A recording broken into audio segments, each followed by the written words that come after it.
6 different lives that collided in death. 6 different people connected by one heartless maniac. There were signs, but no one did anything to stop it. 6 different people going about their daily lives with no clue what was about to happen to them. They didn't know that they would all be connected in their death. The way that these events unfolded and what caused these heartbreaking murders is just shocking. It shows how this can really happen to anyone. In this case, we're talking about 6 victims. And I know, if you're a loyal viewer, you know how invested I am in each victim. With 6, I had to divide my time between all of them, making sure I tell you as much as I can about each of them, and doing my very best to paint a picture of who each and every one of these people were. Well, let's get started. Everyone in this case somehow ends up in Arizona by 2018, when their worlds collide. This is their story. First, I'd like to introduce you to Stephen Errol Pitt. He was born on March 12, 1959, to Dorothy and Mac Pitt. Stephen grew up in Southfield, Michigan. His mom was a stay-at-home mom, devoting all of her time to her children and the household, while his father worked as a school administrator and was very popular as an orchestra leader in the community. Stephen grew up with his brother Daryl and attended Southfield Lathrop High School. After he graduated, he was accepted into Michigan State University, where he officially became a Spartan, and he was proud of it. He truly embraced MSU's college culture, and he was a huge fan of all things related to the university, specifically MSU football and basketball. But there was another passion developing in Stephen. He had always been intrigued with the mind. He grew up reading books like The Hardy Boys, a series about 2 teenage brothers, Frank and Joe Hardy, who were amateur detectives trying to solve cases that were left unsolved by adults. It made sense that Stephen would relate, being one of 2 boys himself and growing up alongside his brother. Crime thrillers became his favorite, later graduating to watching Columbo and Ironside. Columbo is a show that ran in the late 60s and early 70s. It's about a very intelligent, blue-collar homicide detective with the LAPD. Ironside is another show that debuted around the same time, featuring former San Francisco PD Chief of Detectives Robert T. Ironside. After he was hit by a sniper's bullet, paralyzing him from the waist down, the department hired him as a consultant. He used his intelligence and detective's intuition to solve cases. Remember this, because I can think of some very interesting links to the passion that Stephen developed over time, the shows he grew to love, and his ultimate demise. Stephen said he was increasingly drawn to the study of the criminal mind, and was attuned to human behavior, which is why he wanted to pursue a career in forensics. Specifically, he wanted to be a forensic psychiatrist, examining the minds of the most deranged and evil people. After graduating from MSU, Stephen was accepted into and attended Michigan State University's College of Osteopathic Medicine. A doctor of osteopathic medicine, DO, is a licensed physician who focuses on improving the patient's overall health by treating the whole person, not just the condition or disease. But Stephen's goal was to use this degree as a stepping stone. He completed his residency training in psychiatry at the University of Michigan's Medical Center, then went on to complete his fellowship in forensic psychiatry at the University of Maryland School of Medicine, where he was mentored by Jonas Rappaport, the founding father of the American Academy of Psychiatry and the Law. Ultimately, Stephen became a forensic psychiatrist, just as he had wanted. Psychiatrists and psychologists are different. Psychiatrists are medical doctors who are experts in psychiatry, the branch of medicine focused on the diagnosis, treatment, and prevention of mental, emotional, and behavioral disorders. As serious as Stephen was about his studies, and you'd have to be to get this far, his friends from high school said he was a great guy who was always laughing and joking around. He definitely had a really good sense of humor. One of his lifelong friends, Jay Goodman, said Stephen had an adventurous spirit and loved to travel to exotic places all over the world. While his work often took him to the dark side of human nature, he had a legendary sense of humor and loved to make other people laugh. Jay added that Stephen thrived on meeting new people and was always interested in figuring out what made them tick. His rabbi, Harold Loss of Temple Israel, who knew Stephen very well, said, "When you met Stephen, you immediately felt a connection. He had a very serious professional side, but at home, he had the ability to put that in its place and be there for you as an incredible friend, brother, son, etc."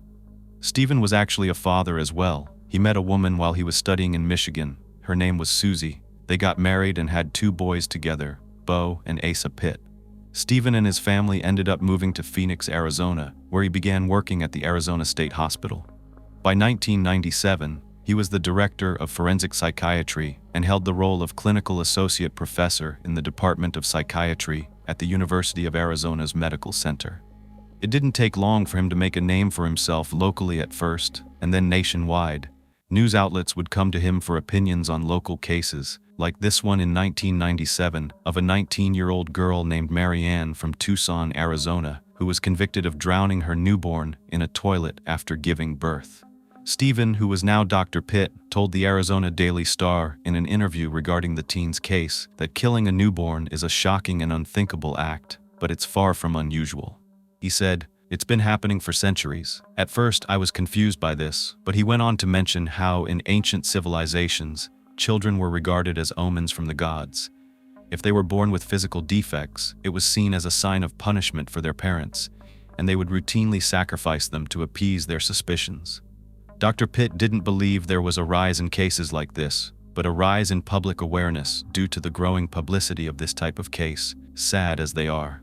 That same year, Dr. Pitt consulted on another sad child's murder, a name you'll probably recognize, in a case that really put Dr. Pitt on the map, the JonBenét Ramsey case. If you haven't heard of it, there's too much to tell you here, but it's still considered unsolved. JonBenét was a child beauty queen growing up in Boulder, Colorado. She was only 6 years old when she was found dead in the basement of her home, a day after Christmas in 1996. It was about 7 hours after she was reported missing. She sustained a broken skull from a blow to the head and had been strangled. There was a garrote tied around her neck and a ransom note left behind. This case garnered national attention, and in February of 1997, Boulder County Police and the District Attorney's Office hired Dr. Pitt as a key consultant on this case. Dr. Pitt's specialty was helping law enforcement officers get inside the minds of killers. Tom Wickman, one of the lead detectives investigating the JonBenét Ramsey murder, said that Dr. Pitt worked tirelessly to help them. After the Ramsey case, Dr. Pitt went on to start his own consulting firm called Stephen Pitt & Associates, using the JonBenét Ramsey case as a catapult to work on other high-profile cases. He also spent a lot of time assisting the local Phoenix Police Department in the homicide and missing persons units. As he got involved in more and more cases, he was frequently called upon to testify in court as an expert in forensic psychiatry in a number of jurisdictions throughout the U.S.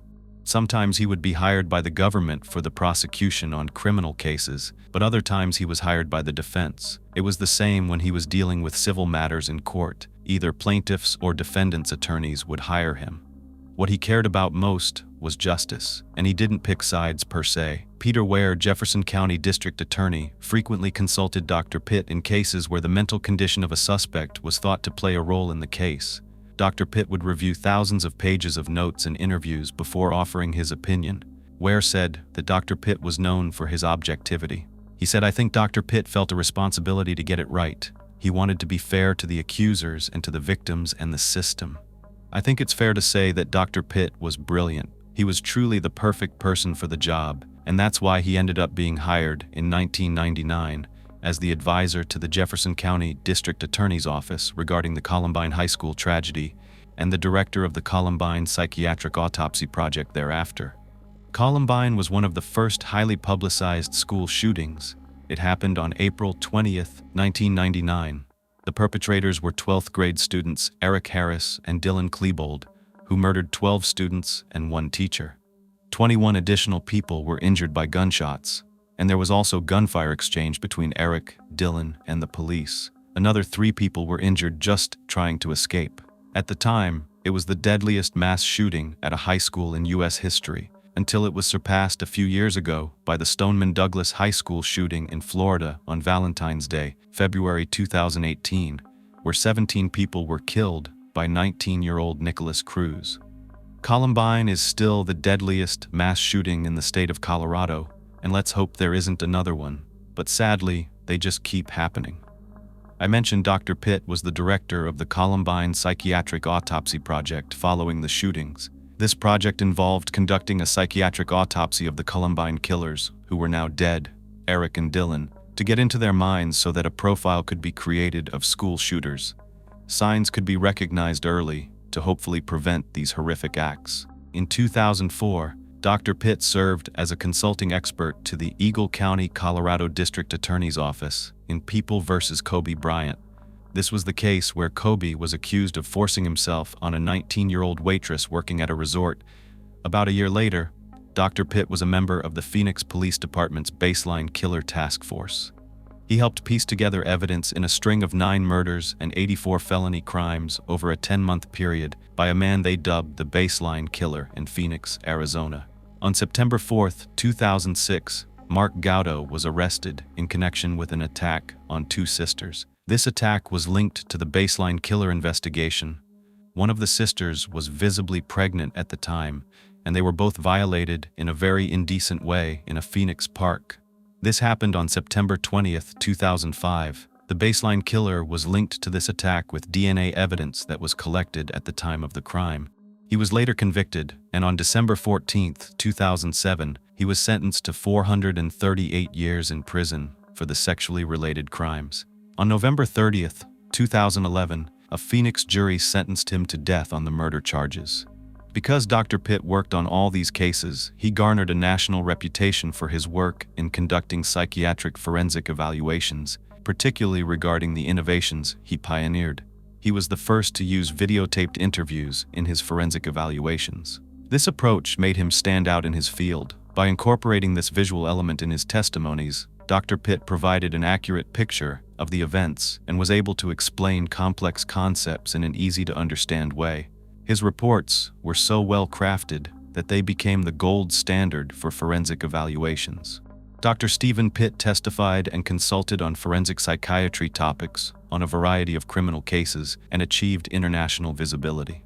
His website stated that his areas of expertise include but are not limited to mental states at the time of the offense, competency to stand trial, murder for hire, wrongful termination, domestic crimes, violence risk assessments, arson, officer-involved shootings, school violence, employment discrimination. The list goes on, including spree murders and mass murders. He co-authored numerous journal articles and book chapters, and his expert opinions have appeared in a wide range of print and broadcast media. If you look back, you'll be able to find him on so many TV shows, being interviewed and giving his expert opinion. He's been on CNN, Dateline, NBC, Fox, ABC News. The list goes on. There's a lot. Needless to say at this point, because you've just heard me say so much, Dr. Pitt was very well known. He was internationally renowned as a forensic psychiatrist, but all the while, Dr. Pitt still worked locally as a consultant on many different cases where attorneys would need his help, either evaluating a client or someone on the other side. Local law firms would still call on Dr. Stephen Pitt to provide court-ordered psychiatric evaluations. However, as his career moved forward, the relationship between Stephen and Susie didn't last, and they ended up splitting up. But Stephen maintained a very close relationship with his 2 sons. Family meant a lot to him. I know I've told you a lot about Dr. Pitt's professional life, but what about who he was as a person outside of his career? Who was Stephen, or as people close to him called him, Steve? What was Steve like? Well, by 2002, Natalie Collins, who was just starting her career as a lawyer, met Steve when she was working on a medical malpractice case. She said he wasn't like anyone she had ever met in her life. She described him as very intellectually honest. You always got his opinion whether you wanted it or not, but he was always fair. The two hit it off right away, but it wasn't until a few years later when Steve bumped into Natalie again that he asked her out for a date, for lunch. Well, that lunch turned into hours and hours of talking and connecting. They couldn't get enough of one another, and Natalie was smitten. Apparently so was Steve. People thought they made the perfect couple. They just looked like they fit together. Plus, it was a lawyer and a forensic psychiatrist. It seemed like a perfect match. Something Natalie admitted about Steve was how much he loved his sons. His world revolved around them. Steve's motto, and something he would tell his boys, was, "Work hard, don't say can't, be nice, and have fun." Steve seemed to be able to make friends with anyone and everyone, and maybe it was because he read people so well. For example, in 2016, Steve was interviewed by Josh Mankiewicz on Dateline NBC for the 20th anniversary of the JonBenet Ramsey case, and soon, the two became friends. Josh interviewed a lot of people, but he could tell, right when he met Stephen, that they were going to become friends. This was not common with people that Josh interviewed, but Steve was different. And I know I've been calling him Steve, Stephen, Dr. Stephen Pitt. He went by all of those names, depending on who he was with and what role he was playing. You could even add dad, brother, or fiancé to that list. Yes, fiancé, because after the couple had been dating for some time and had many adventures together, Steve proposed to Natalie. Life was good for the Arizona couple. I told you that worlds are going to collide, that lives that would seem to be disconnected from one another will ultimately be connected in death. One of those lives was of a woman named Valeria Sharp. She was born as Valeria Roscoe in Wake County, Raleigh, North Carolina, on November 28, 1969, to Theodora and Albert Roscoe. Those close to her called her V, and she also had a sister named Natasha. After graduating from Inlow High School in 1988, Valeria enrolled at Wake Technical Community College. She worked hard. She dedicated herself to her studies. She was looking forward to making something of herself, and she was confident that her studies in computer operations would be the first step in achieving her goal of obtaining a degree in paralegal studies. She went on to attend Johnston Community College, where she graduated with her paralegal degree in 1996. Around 1998, Valeria married a man named Saber Sharp. They had met online in a gospel music chat room. I'd never heard of such a thing before, but they hit it off. Friends said it was a divine match orchestrated by God, and they thought so too. Saber was drawn to Valeria because of her intelligence, her love for God, and her passion for life. She was so fun to be around. They said that her laugh was so unique that if he didn't know where she was in a crowded room, all he had to do was listen for her laugh, and there she would be. It didn't matter who she was with or where she was, everything around her came to life with her presence. She didn't take herself too seriously either. She could definitely take a joke and a jab at herself and would banter back and forth with Saber, teasing one another. He would tell her they couldn't even go into a grocery store without her making a new friend because she loved people. Saber said he could be having a down day, and when Valeria came into the room, the whole atmosphere would change. I can just tell that Saber and Valeria were so similar and that they just loved each other so much. They built each other up. When they met each other, they met their person. After the couple got married, they initially settled down in Portland, Oregon, where they had 2 sons, Anthony and then Jaden. This owes picture of little Anthony when he was born prematurely. It was said that Valeria could fit her ring around his arm. That's how tiny he was. They believed that he was their little miracle. They had to wait 3 months to take him home, driving back and forth every day to the hospital to see him. Valeria was an amazing mother. She was very dedicated to her boys. They were her world, and you can tell just how close the Sharp family was. Saber and Valeria were so in love. Both Valeria and Saber were religious, and their faith was at the forefront of their lives. They were very committed churchgoers and attended St. John's All Nations Church in Portland, often sharing the church events to their Facebook page so that others could join in.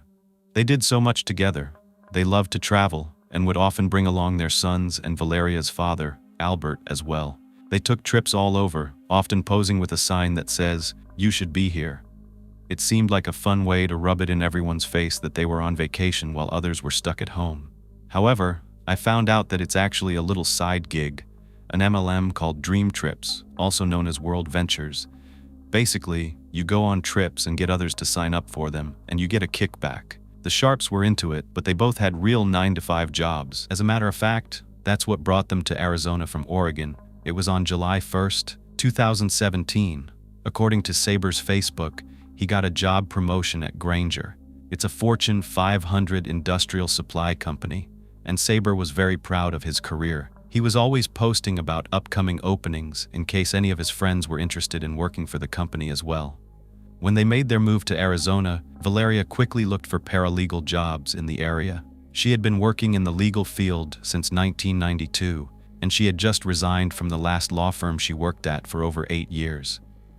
Valeria was very experienced, and with her background and expertise in the legal system, she was ultimately hired by a law firm specializing in family law. The firm is called Burt Feldman and Grenier in Scottsdale, Arizona. This is quite an accomplishment because this firm had an outstanding reputation in the community. The law firm's website states that the 3 attorneys, Sandra Burt, Elizabeth Feldman, and Mary Kay Grenier, have a combined experience of over 70 years.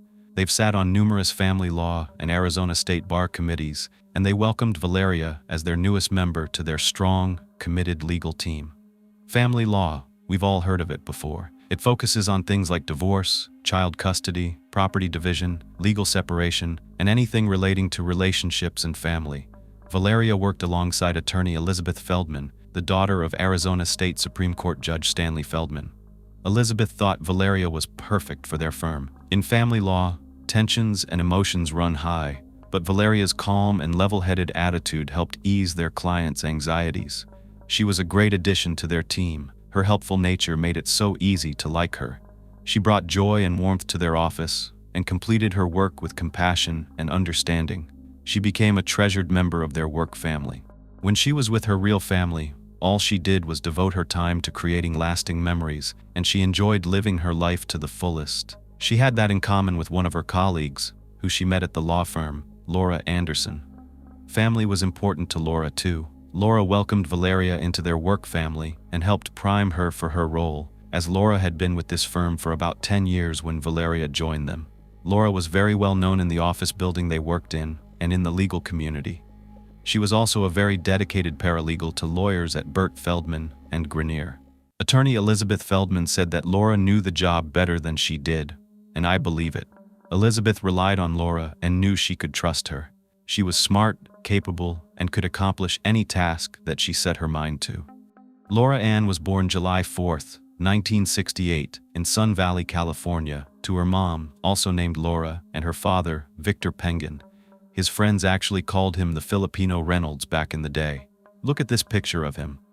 Laura's parents had 4 children, including Mary Jo, Kimberly, and Victor Anthony, named after his father. Laura had beautiful green eyes and strawberry blonde hair. She grew up in a house full of laughter and love all around her. Just look at that smile. By high school, the family was living in Washington. Laura's father was in aerospace engineering, and his job took them to different states. Laura attended Sumner High School in Sumner, Washington, and she looked like she was one of the cool kids for sure. Just look at her locker, her hair, the sunglasses. It was the early 80s, and Laura's style was definitely on point. For her 16th birthday, her family got her a cake that was shaped like a movie marquee, and it said, "Now showing, Laura turned 16.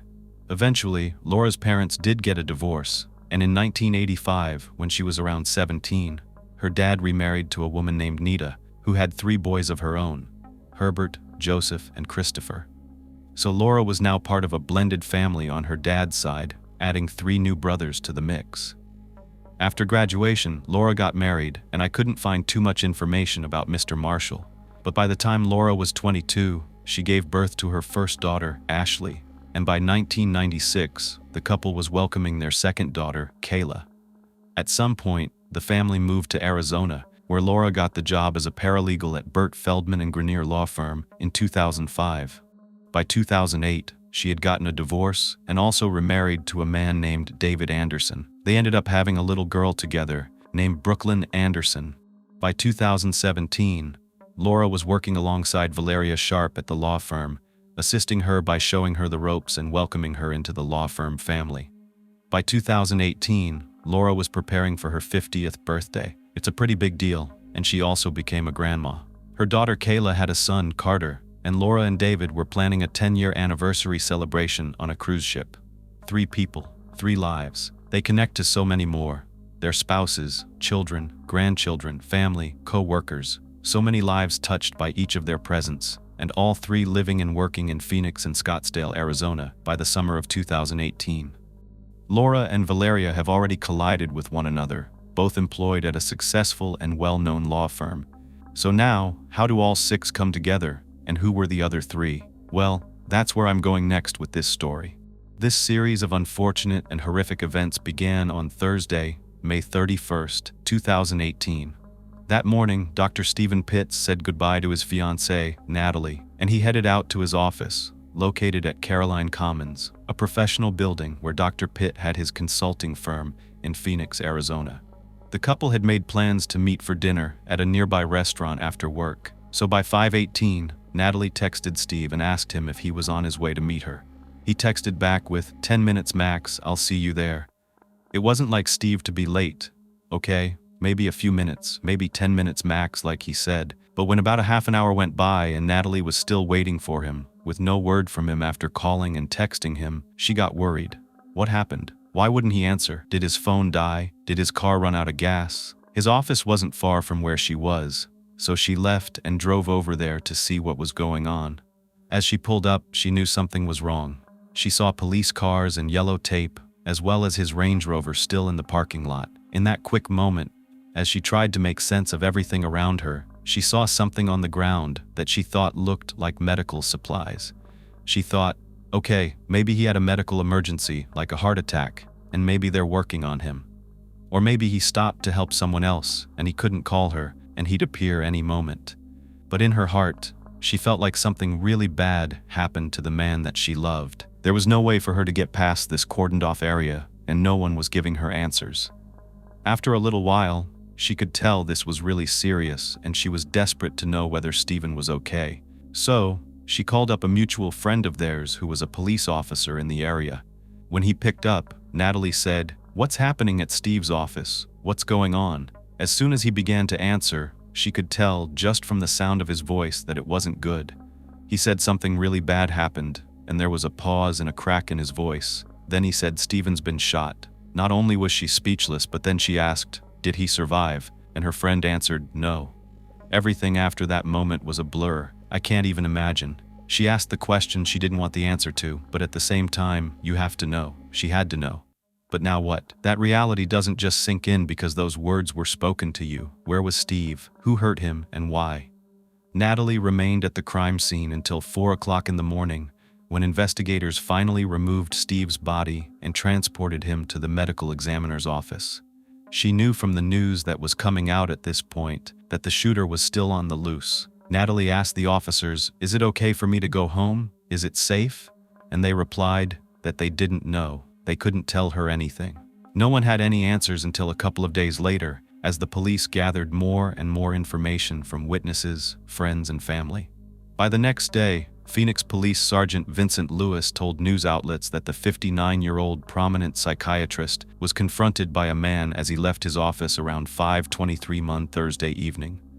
Witnesses who were in the building working told the police they heard a loud argument, followed by gunshots. When someone ran out to see what happened, Dr. Pitt was on the ground.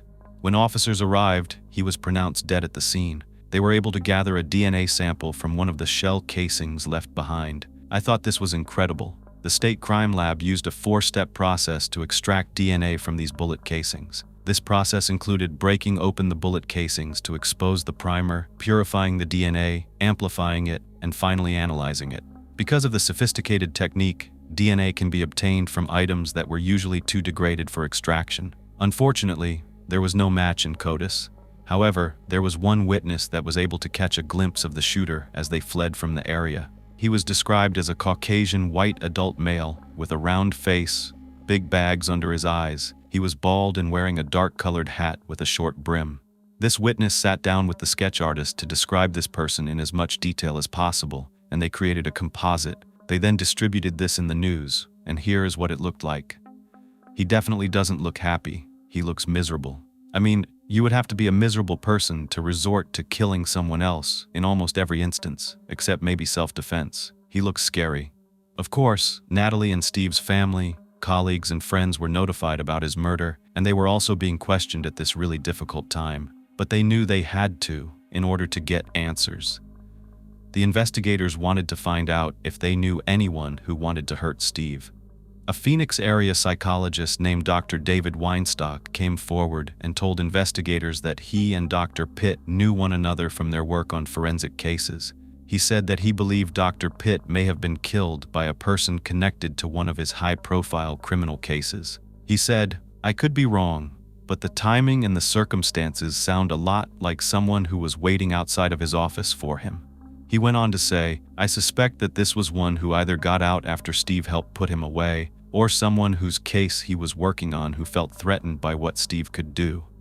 This is because Dr. Pitt's opinions have a bearing on what happens to criminals in court cases. He's called on to evaluate these people, and if he believes that they're competent to stand trial or they're violent, whatever opinions he gives could result in the outcome. And when it's not the criminal's favor, that could be a problem.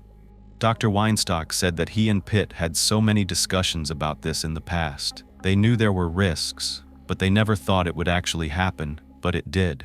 Investigators are not sure. Investigators think it sounds plausible, so they continue to ask those close to Steve if anyone was out to get him. Natalie remembered something she thinks is relevant. She tells investigators that she knew her fiancé's job could threaten him and his loved one's safety. She and Steve had in-depth conversations as they became closer with one another during the relationship. She worried about him. Steve, however, didn't seem that concerned. He always reassured Natalie that if anyone was angry about a case he worked on, chances are they would target a judge or an attorney first, not the doctor working on a psych evaluation, since most times it's ordered by the court anyway. If someone took issue with the outcome of their case, they would most likely go after the people who brought down that verdict. And if that ever happened, that would be Stephen's warning. As soon as someone he worked closely with was ever harmed or killed, he would contact law enforcement and he would know what to do next, how to protect himself, hide out, and make sure they were all safe. It sounded like it made a lot of sense to Natalie, but for good measure, Steve told her something else. He said, "Anytime I'm working on a case involving someone dangerous, I'll show you a picture of them. If you ever see them anywhere near you, call 911 immediately." And he followed through with this over the years, showing her pictures of every single one. So they showed Natalie the composite sketch. The problem is, she did not recognize the man as someone Steve had warned her about. He didn't look familiar to her. So then investigators decided to do something else. They searched through the court documents to find out whether Steve had filed any protective orders against anyone, and there were none on record. Had he been targeted, or did he just come out of the building at the wrong time? Many other people worked there, and people would rent out offices in this building. It's not just his firm located there. Many of the other professionals were wondering if it could have been them that the killer was after. And maybe Steve happened to get in the way and put up a fight to deter the man from going any further, and then he got caught in the crossfire. This sounds like something Steve would do to protect others. Joanne Sanchez, the manager at the complex where Steve rented his office space, was interviewed, and she said that Stephen was not just a tenant, he was a friend, a close friend. She said his nickname was Tin Man because he had the biggest heart ever. This was despite the fact that it appeared to everyone on the outside that he was serious all the time. Joanne would bring donuts to the building every Friday, and she knew that Steve loved chocolate-glazed donuts, so she would get one for him and set it aside every single week. She was sad the week that Steve was killed when she was placing that box of donuts at the front desk, knowing that she didn't even purchase his favorite one because he was no longer with them. And that hit me. It's the little things that have a big impact sometimes. Lives were changed forever, and dare I say forensics was changed forever as well because of the ripple effects that Dr. Pitt's murder caused in the legal community. This man was so innovative, he had so much going on, and he was such a value to so many cases. Who knows what he could have done to help solve so many other crimes and put criminals where they belong. Yvette Siegel, who worked as a licensed clinical social worker in the same building, said, "Dr. Pitt had such a presence that everyone in the building knew him. It's such a loss for his professional community, the forensic community, his family, and for me personally. His loss devastated so many people that Natalie and his children felt it the most. They had planned so much together, and now all of those dreams were shattered. 2 boys were left without a father, Natalie without the love of her life in the middle of planning their wedding. Now she's planning a funeral. Someone else was feeling this loss in a major way, someone who's used to hearing about murders because he reports on them. Josh Mangowitz from NBC. I talked about him in the beginning. He interviews a lot of people on Dateline shows. Well, now he was the one on the other side of one of those interviews, uttering the words he's never said in his entire life. "My friend was murdered." Wow, that's quite a way to flip the script.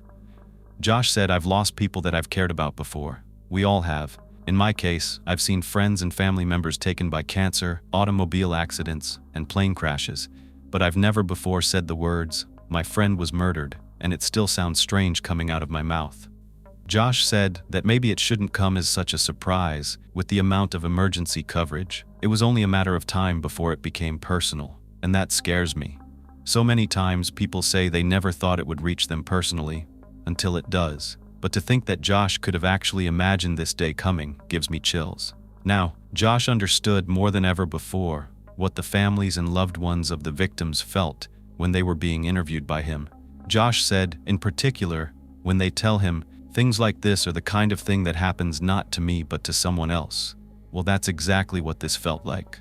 He said he was on his way to a wedding when someone from his office gave him a call to give him the terrible news. He almost drove his car off the side of the road when he heard it. Josh had just seen Steve a week before, out in LA. Steve was visiting, and he was helping his friend with an art exhibit. He was in great spirits, laughing, having a great time. Josh didn't even think, oh, I should take a selfie with him or something like that, because he saw Natalie all the time and they were planning their wedding. He knew he would see them again, but he won't see Steve again. That realization is hard to accept. Josh knew that he would be the one covering Steve's story once the pieces were all put together, and that was not a pleasant feeling. But he knew that this was not a story that he could pass on to another reporter. There was just no way. But it needed to be solved first. Who was this man that callously took his friend's life? Josh is the news, and because of how many people knew Steve, the news traveled really fast. It was an unbelievable story of a gunman on the loose who shot and killed a famous psychiatrist whose life had been devoted to catching killers. It sounds like a made-for-TV movie script, but this was real life. Someone else I mentioned got a similar message that day following Steve's murder. On June 1st, attorney Elizabeth Feldman, the lawyer that Laura and Valeria work for, got a text from one of the other law partners informing her about the news that Dr. Pitt had been killed. Elizabeth was shocked, like so many other people in the legal community and beyond. She knew Dr. Pitt. Her firm was in the area, and they'd used his evaluation services in the past. He was such a fixture in the industry, she couldn't believe he was dead. But before she had time to really process any of it, she got another text message from her law firm. It was around 2:30 in the afternoon, and it said, "Something happened near our law office." Elizabeth had no idea what was going on. All she knew was that police were on the street outside the building where her office was located. She had been there earlier that day, but she had just come back from a business trip in San Diego. So, she left work early because she wanted to spend some time with her young daughter that weekend. Well, it wasn't long before her phone rang. It was a detective with the Scottsdale Police Department informing her she needed to come down there as fast as she could, so she was racing back to see what was going on. Unbeknownst to her, shortly after Elizabeth left her law office, a 911 call came into the Scottsdale Police Department. Several calls, actually. Those calls now from a man named David. David gave to the dispatcher in his words. He described the person in distress as a heavy black woman in her 30s. And then another call came in. This time it was from the driver of that limo bus that the 911 caller was talking about. He said it was parked outside. Well, that driver was a woman who escorted people around in one of those limo-style buses, vans, that type of thing. They're sometimes used for parties, people rent them out for field trips and events and things like that. Here's the exact location where it was parked. Outside, the driver was parked on the street in front of a business complex with about 20 people inside when she was startled by the sound of a bang on the driver's side of her vehicle. Apparently, a woman was in distress. She came out running to the limo bus, bleeding from the head and her face, and she tried to get help from the driver, but she ended up falling to the ground as the driver spoke. She sounded panicked and stated that she believed the woman was going to die. The driver was in this area at the time because she was taking a group to a park in downtown Scottsdale when this woman in distress approached her and said that she thought she was dying. There was fear and anxiety in the driver's voice. I can only imagine witnessing something like this. During the call with the dispatcher, the driver explained that they could not speak with the woman because she had gone unconscious. She had maybe even stopped breathing. The driver couldn't tell.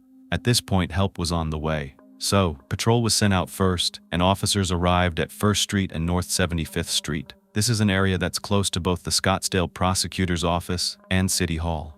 Now they're trying to speak to this passed-out woman who is now profusely bleeding, and they're calling out to her several times, but she's unresponsive. This officer, I know he was probably just doing his job, but when he came up, he just kept repeating the same thing to her over and over again. I know he didn't understand what was going on, but he just kept saying, "Ma'am, can you talk to me? Wake up."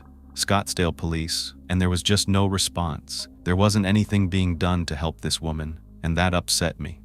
If you were down on the road, hey, is she okay? Can you accept the police? And then, are you okay? Can you talk to me? Maybe you're okay, please? Yeah, she's unresponsive. I'm feeling pretty good from the state. Yeah, I don't know if you got this side, and everything is awesome. You just want to roll it over? We might have to be. Yeah, you're gonna have to agree. I don't know where it's coming from. There's no shoes on. And can you talk with me? Can you live for me? Yep, that's the police. It looks like from the face again. "Can you talk with me? You have to talk with me. Shut the police, I don't know." At one point, they're trying to decide, should we turn her over? They didn't know, but they saw that there was blood coming from her mouth, and they were scared that she was going to choke on it. One of the other officers had already called for EMTs and fire rescue, and the others were just sitting there trying to determine what happened to her. Within minutes, paramedics arrived on the location. Initially, no one had any idea what they were dealing with. They believed that this woman had just fallen to the ground and hurt her face during some kind of medical emergency like a heart attack. The officer explaining to the paramedic that this woman is in bad shape. "She's in bad shape, oh yeah." Something like, "He was bleeding a lot from her face and I don't want to roll her over because I don't want her to, yeah, I don't know what it is. I don't know if I should do that or not." Regardless of how she became injured, the paramedics already knew this woman's condition was dire because she was bleeding from the head. That's always a cause for concern, so they began to get her ready for transport to the hospital. This is a very busy area of town. Lots of people are coming and going. Like I mentioned, it's right near the library, city hall, and the prosecutor's office. It's a crowded area, and after hearing and seeing this commotion in the middle of the street, people began coming out of their businesses. This is the exact location here on First Street. So, police began blocking off this area, but that didn't stop people from gathering outside, trying to figure out what was happening. It's a small street in the middle of the city, now peppered with onlookers, flashing lights, red and yellow crime scene tape, and sirens. Police created a perimeter and started to block it off so they could keep people out of the vicinity. This woman was lying on the ground with blood flowing out of her head, the puddles getting deeper and deeper and bigger on the sidewalk, while paramedics were struggling to determine where she was bleeding from. But it wasn't long before the medics determined she had suffered a gunshot wound, and this changes everything. It's a much different situation because she has been hurt by a weapon, and now police are trying to see if the shooter is present on the scene. This makes for an even more chaotic climate. The paramedics finally got the woman into an ambulance and rushed her to a nearby hospital. They couldn't identify her because she didn't have anything with her. No purse, no wallet, no phone, no shoes. All they knew was that this was a woman in distress, dressed in her business attire, and she came running down the street barefoot. The police began questioning witnesses. David, who made the 911 call, he's now talking to one of the officers about what he witnessed. "What I saw was I turned, and all of a sudden I see the limo driver lady get out of the car, see her door open, she was, oh my God. And then I looked, and I see the lady on the ground, the victim on the ground, face down, blood all over, and I thought that she landed on her nose and busted her nose, kind of thing. Yeah, that's all I saw, but as I was witnessing it, she was trembling like she was having a seizure." "Did you actually see her fall down, geeks?" "No, sir. So you saw the limo driver get out of the car, get out, and she's looking at the woman on the ground. And that's when I took note, and the lady was on the ground, blood coming out of her head, a head area, and it looked like she was having a seizure, like she was shaking profusely. And then she just stopped." "Okay, and then what did you do?" "I called 911. "How long had you been here?" "About 45 minutes. I was just hanging out back here." "Yeah, I was going to the library to type a memo. I saw the girl walk in here. She saw her go, of course." "So you saw her walking down?" "Yes, sir. Just another girl walking." "But then you didn't. Nothing caught your eye until the driver of the limo." "I said, oh my God, when I looked, and I saw the woman on the ground. I thought maybe she got out of the truck and fell by mistake or something. I didn't realize any of the blood was there until I got closer and didn't touch her again." "How far did you walk up?" "I walked up, okay, and that you saw her, you saw the blood. She was trembling as I approached, and by the time I got there, officer, she had stopped shaking. There was no movement." To recap, he says that he was on his way to type up a memo at the library, and he took a seat on the back of his van, drinking some water. Then, he heard a commotion, turned around to see the victim lying on the ground, bleeding. He thought she had fallen and busted her nose, but soon she began to convulse, and then she stopped. That's when he called 911. He said there was a woman walking by who saw more, and they told the officer they should interview her because she would have more information. This witness is Aaron Rand, who works nearby and was on a stroll. This witness says she saw the victim running and could tell she was in distress. Something wasn't right. She couldn't see the blood until the victim ran up to the van, which was a light-colored silver, and that's when it was apparent she was bleeding. because she could see it on the exterior of that van. She couldn't tell where the victim was coming from, though. She only saw her when she was in the street. While canvassing the area nearby where the woman was lying, bleeding, a supervising officer noticed a trail of blood, so he began to follow it, and it led to the back of this building. He saw an open door. You can see the door is wide open, and that officer notices that there's blood inside of that building. He also realizes it's a business. The officer now has his gun drawn as he looks inside and sees a pair of shoes and blood spatter. They have another officer go to the front door to get the address, and meanwhile they call for additional units. It's a law firm office, and it looks like this at the time, 7509 East 1st Street. This is the law office of Burt Feldman and Grenier. The Scottsdale Police Department's High Enforcement Arrest Team, or HEAT, arrived at the scene. HEAT is specifically trained in high-stress, high-stakes situations, and with the urgency of not knowing the shooter's whereabouts, they had to move quickly and efficiently to ensure that the public was safe. As the HEAT officers prepare to enter this building, they don't know what to expect. Maybe there's just going to be a witness in there that can provide more information about what happened to the woman, but they're also prepared for the worst. The shooter could be in there hiding. The team entered the front door and began clearing each area, making sure there were no threats to them. As they made their way through this office, it wasn't a very big space, so as they made their way down the hall, there was an empty conference room, a room with a copy machine, and a few small offices toward the back. They saw a door open, and when they got closer, it was apparent that there was a person on the ground. The body cam is from a canine officer, and you can hear his dog panting in the background. Currently, the officers are clearing this office building. There's another person down inside, unresponsive. They're still clearing to get up to them, and they've notified fire rescue to stand by to assist. Meanwhile, several officers are examining the person they identify as a female with a wound to her back. It appears that she has been shot. They radio in the code 901, which is a code for a shooting, and then they attempt CPR while they wait for medical assistance. Once the medics arrive, they guide them inside, but they cannot find a pulse. However, she's not too cold to the touch, so they continue performing life-saving measures in the hope that they can revive her. This is a high-stress situation, trying to potentially save a life while also trying to figure out what in the world happened. This goes on for quite some time until, sadly, the woman is pronounced dead at the scene. It appeared that she had at least one shot to her chest, which exited her back, and a possible second wound to the head. They get ready to transport her to the medical examiner's office. At this point, they still don't know who this woman is. They attempt to identify her by looking at pictures in the office and checking for keys and phones that could be related to her by examining lock screens. Officers comb through desks, looking at pictures on the desk for any images of the victim. They were only able to preliminarily identify her from a photo that was on the desk she had fallen near. They took that picture and matched it to a license found in a purse, but this is not enough to make a final confirmation. It's just a mere piece of the puzzle. They still can't find a gun, and aren't sure if the woman who was bleeding out on the street could have been the shooter, possibly stashing the gun somewhere and harming herself, or if there was a shooter still on the loose.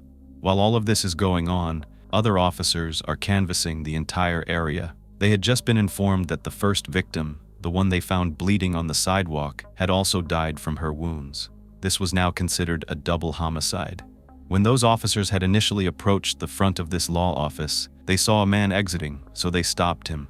He said he just stopped by to do a job. He yelled inside, but there was no response, so he left. This man told the officers that he was only inside for maybe 10 seconds before turning around and leaving. After checking him for weapons, the officers asked him why he was there and who he was, and according to the man, he was contracted to paint the law firm. Although this man was detained, he truly was not involved in any crime. This is just an example of someone being at the wrong place at the wrong time. Can you imagine? Do you have no idea that a shooting is going on and you're walking right inside the building?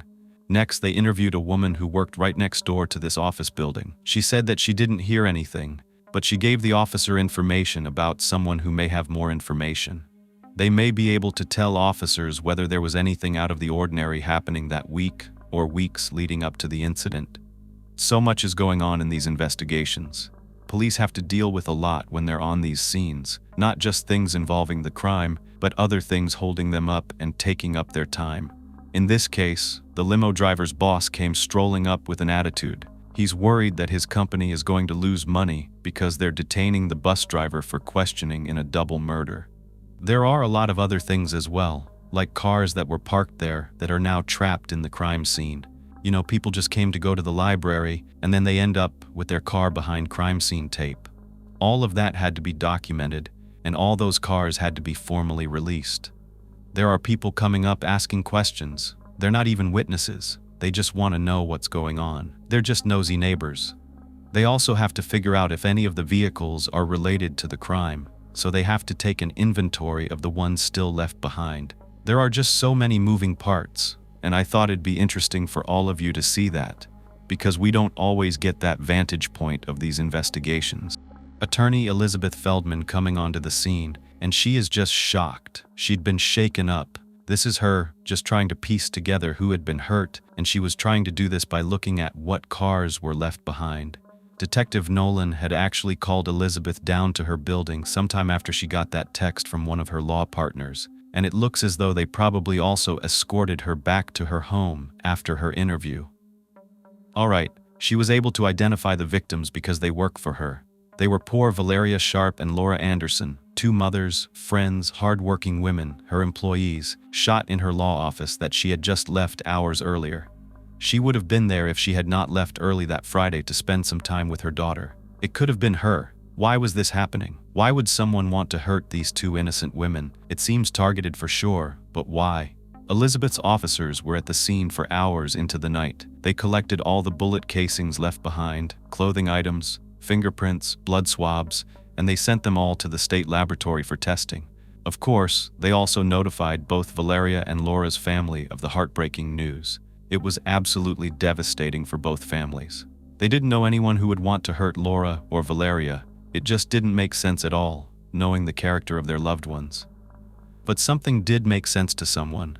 Natalie, Steve Pitt's fiancée. She thought there was a connection between the shootings. She said, "People don't just get shot in their offices in Scottsdale. It just doesn't happen." She let the investigators who were handling Steve's case know that she thought these murders were committed by the same person.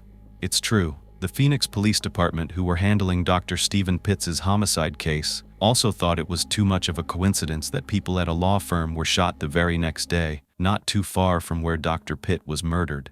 The locations were about 40 minutes apart, but they were only 10 miles from one another. It just needed to be ruled out, so they contacted the Scottsdale PD and wanted to get details about the double homicide at the law firm to see if there could be a connection. Scottsdale investigators told the Phoenix officers to come down to their command post and begin to collaborate with them, sharing as much information as they could. Dr. Pitt was a familiar name to Scottsdale PD, since Dr. Pitt had worked on the Jodi Arias and Travis Alexander case, which was very high profile, and it happened in Mesa, Arizona. They were very interested to know if Dr. Pitt's murder was connected to the paralegals. It didn't take long to confirm that a .40 caliber weapon had been used at both crime scenes, and not only that, the actual ammunition that was used in both locations was not a common type, and they were the same. So now they knew there had to be a connection, at least in the bullets that were used to kill all three of their victims. This conclusion was made around 11:45 p.m. that Friday night. Investigators were still on the scene when they got another 911 call. It came into the Scottsdale Police Department just 10 minutes after midnight. A woman named Pamela Ayers was frantically telling the dispatcher that her fiancé, Dr. Marshall LaVine, hadn't come home from work. He wasn't answering his work phone or his cell phone, so she went over to his building and she saw him hunched over on the end of his sofa in his office. She saw a bullet casing on the floor, and she thinks he might have taken his own life. Scottsdale police officers were dumbfounded. They couldn't believe they were responding to yet another death, but they thought they had possibly found the missing link. This man, who had been found on his sofa, could have taken his own life after committing these heinous crimes. They thought they might have found their killer. Pamela, Marshall LaVine's fiancée, met officers at his office. She explained that Marshall was supposed to come home around 6 p.m., but he never did. At first, Pamela just assumed he was busy, but as the hours passed by and he still wasn't home, she began to worry. After driving to his office around 11:30, Pamela went up to the main door and it was open. She went inside and found Marshall's office. She looked through the glass window and saw him kind of kneeling in front of his sofa. Initially she thought, okay, he might have passed out due to his blood sugar levels. But then she looked closer and saw the shell casing on the ground, and that's when she realized, no, he's dead.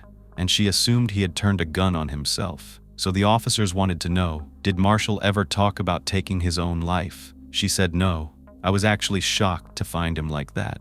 She tells them that a handyman he was working with confirmed that they spoke to Marshall on the phone around 3 p.m. This means he was still alive after Laura and Valeria were killed. Pamela goes on to explain that Marshall is a counselor, he's a life coach, and the job of those kinds of practitioners is high stress. His office was only 7 miles from the law firm, and it was also between the two crime scenes. This office was located at 820 East Morgan Trail in Scottsdale, and this was yet another one of those shared office buildings where many professionals work. Marshall's specific office was with Karen Colby, a licensed mental health counselor. Her name was in the window on top of Marshall's.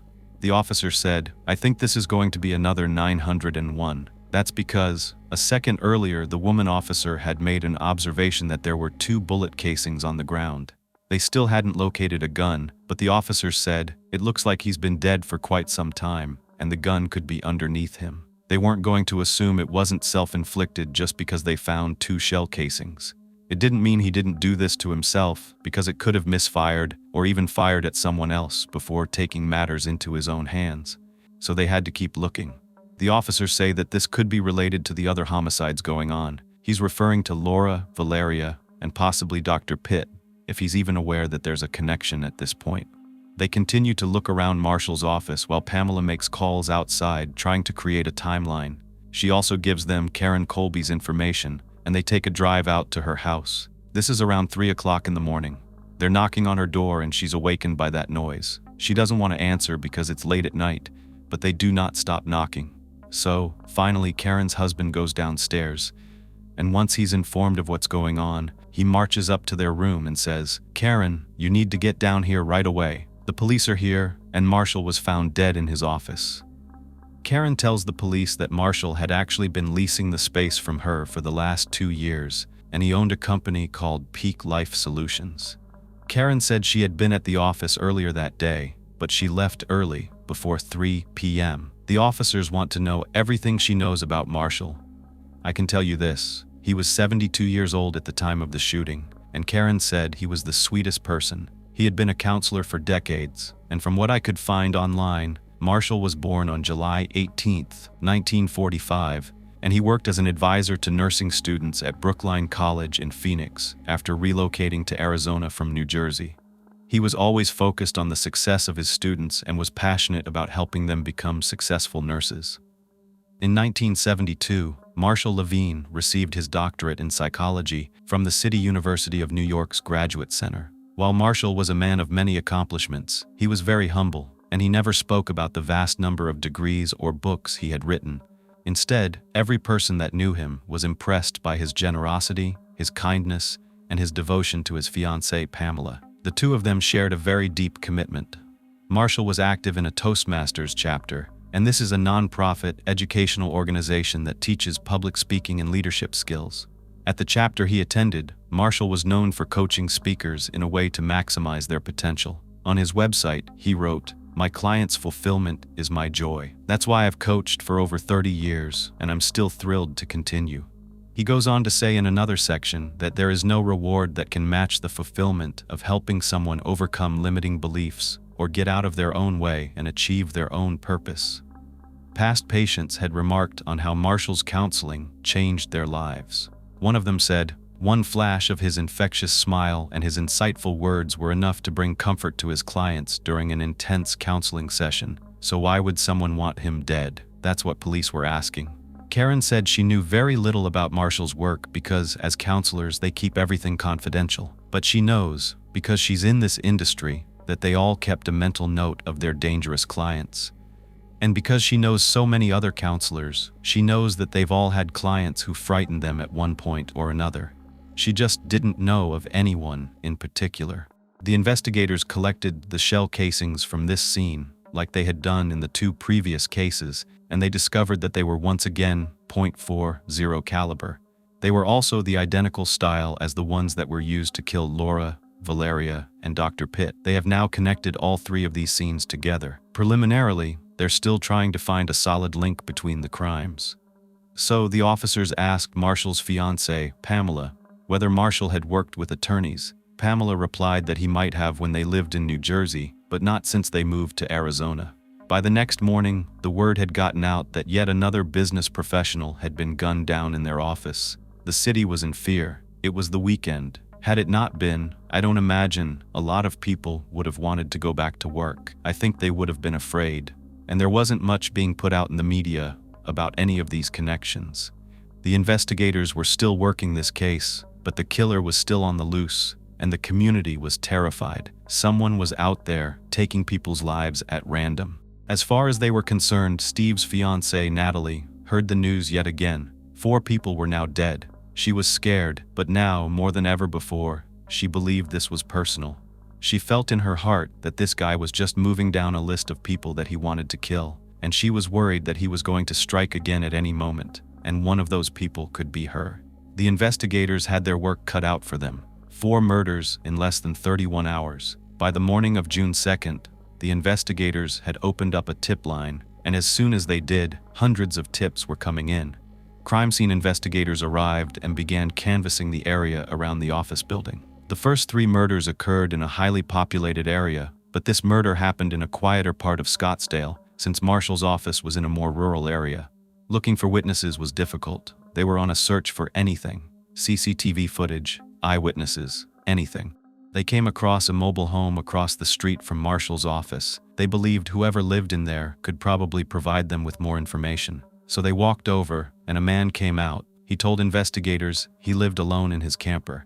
He sat down on the curb and told them, "I've got no weapons." But they were really suspicious of him because he was a white male, and he matched the description of the suspect seen at Dr. Stephen Pitt's crime scene. He was immediately considered a person of interest, especially because of the proximity to the last crime scene. Investigators learned that this man was self-employed, worked in the area, and just kept providing vague answers every time they asked him a question. This only made him look more suspicious. They thought he appeared nervous, and he was taking his sweet time thinking about each one of his answers. It didn't seem to just come to him naturally. It was as though he was constructing them in a particular way. They told the man, "You're not in any trouble. We're just investigating a crime, and we just need your cooperation." But eventually, unfortunately, they were able to rule him out. He was just a business owner working out of this mobile office, out of a mobile home, because he lived in Mesa and didn't want to make the trek every day. The man was just very nervous, so they ruled him out, like I said, and continued searching the area. Since Marshall LaVine shared an office building with a number of other businesses that each had about 100 clients of their own, investigators tried to determine who the assailant could be. Who was the target? They just weren't really certain it was Marshall, because they could not make a connection between him and the other victims. Or was this killer just killing professionals? Was he just randomly going out there looking for these types of shared business centers and taking innocent people's lives? Investigators examined some CCTV footage that they received from the Phoenix Police Department. It showed the area where Dr. Stephen Pitt was shot. A security camera nearby captured a gold Mercedes driving past shortly after the shooting, and the car was seen kind of pulling in, pulling out, backing up, going forward, driving a little strange. The investigators were certain that this vehicle belonged to the suspect. However, like so many other times, the footage was too grainy for them to know who was behind the wheel or to get a license plate number. But they made a note of this, just in case they were to see this vehicle again on any other footage, to see if it was related to the crimes. The public was waiting for answers. 4 people were murdered, and no one had been identified as the killer. A sergeant went on the news, asking the community to stay vigilant. We hear this so many times, stay vigilant, but they couldn't offer much of anything else. However, they were on duty, stationed outside of Marshall LaVine's house, which he shared with Pamela in north central Phoenix. They were searching for clues, but they were also making sure the killer didn't try to harm Pamela. The same was happening at Valeria Sharp's Chandler apartment. Police were out front, watching, looking at every car that pulled past them. The family had their blinds drawn on their second-floor apartment. A woman came outside and told reporters the family needed time to recover from the news, rightfully so. At Laura's house in Mesa, there were people sitting outside with the garage door open, but none of them were willing to speak to anyone. There was nothing to say.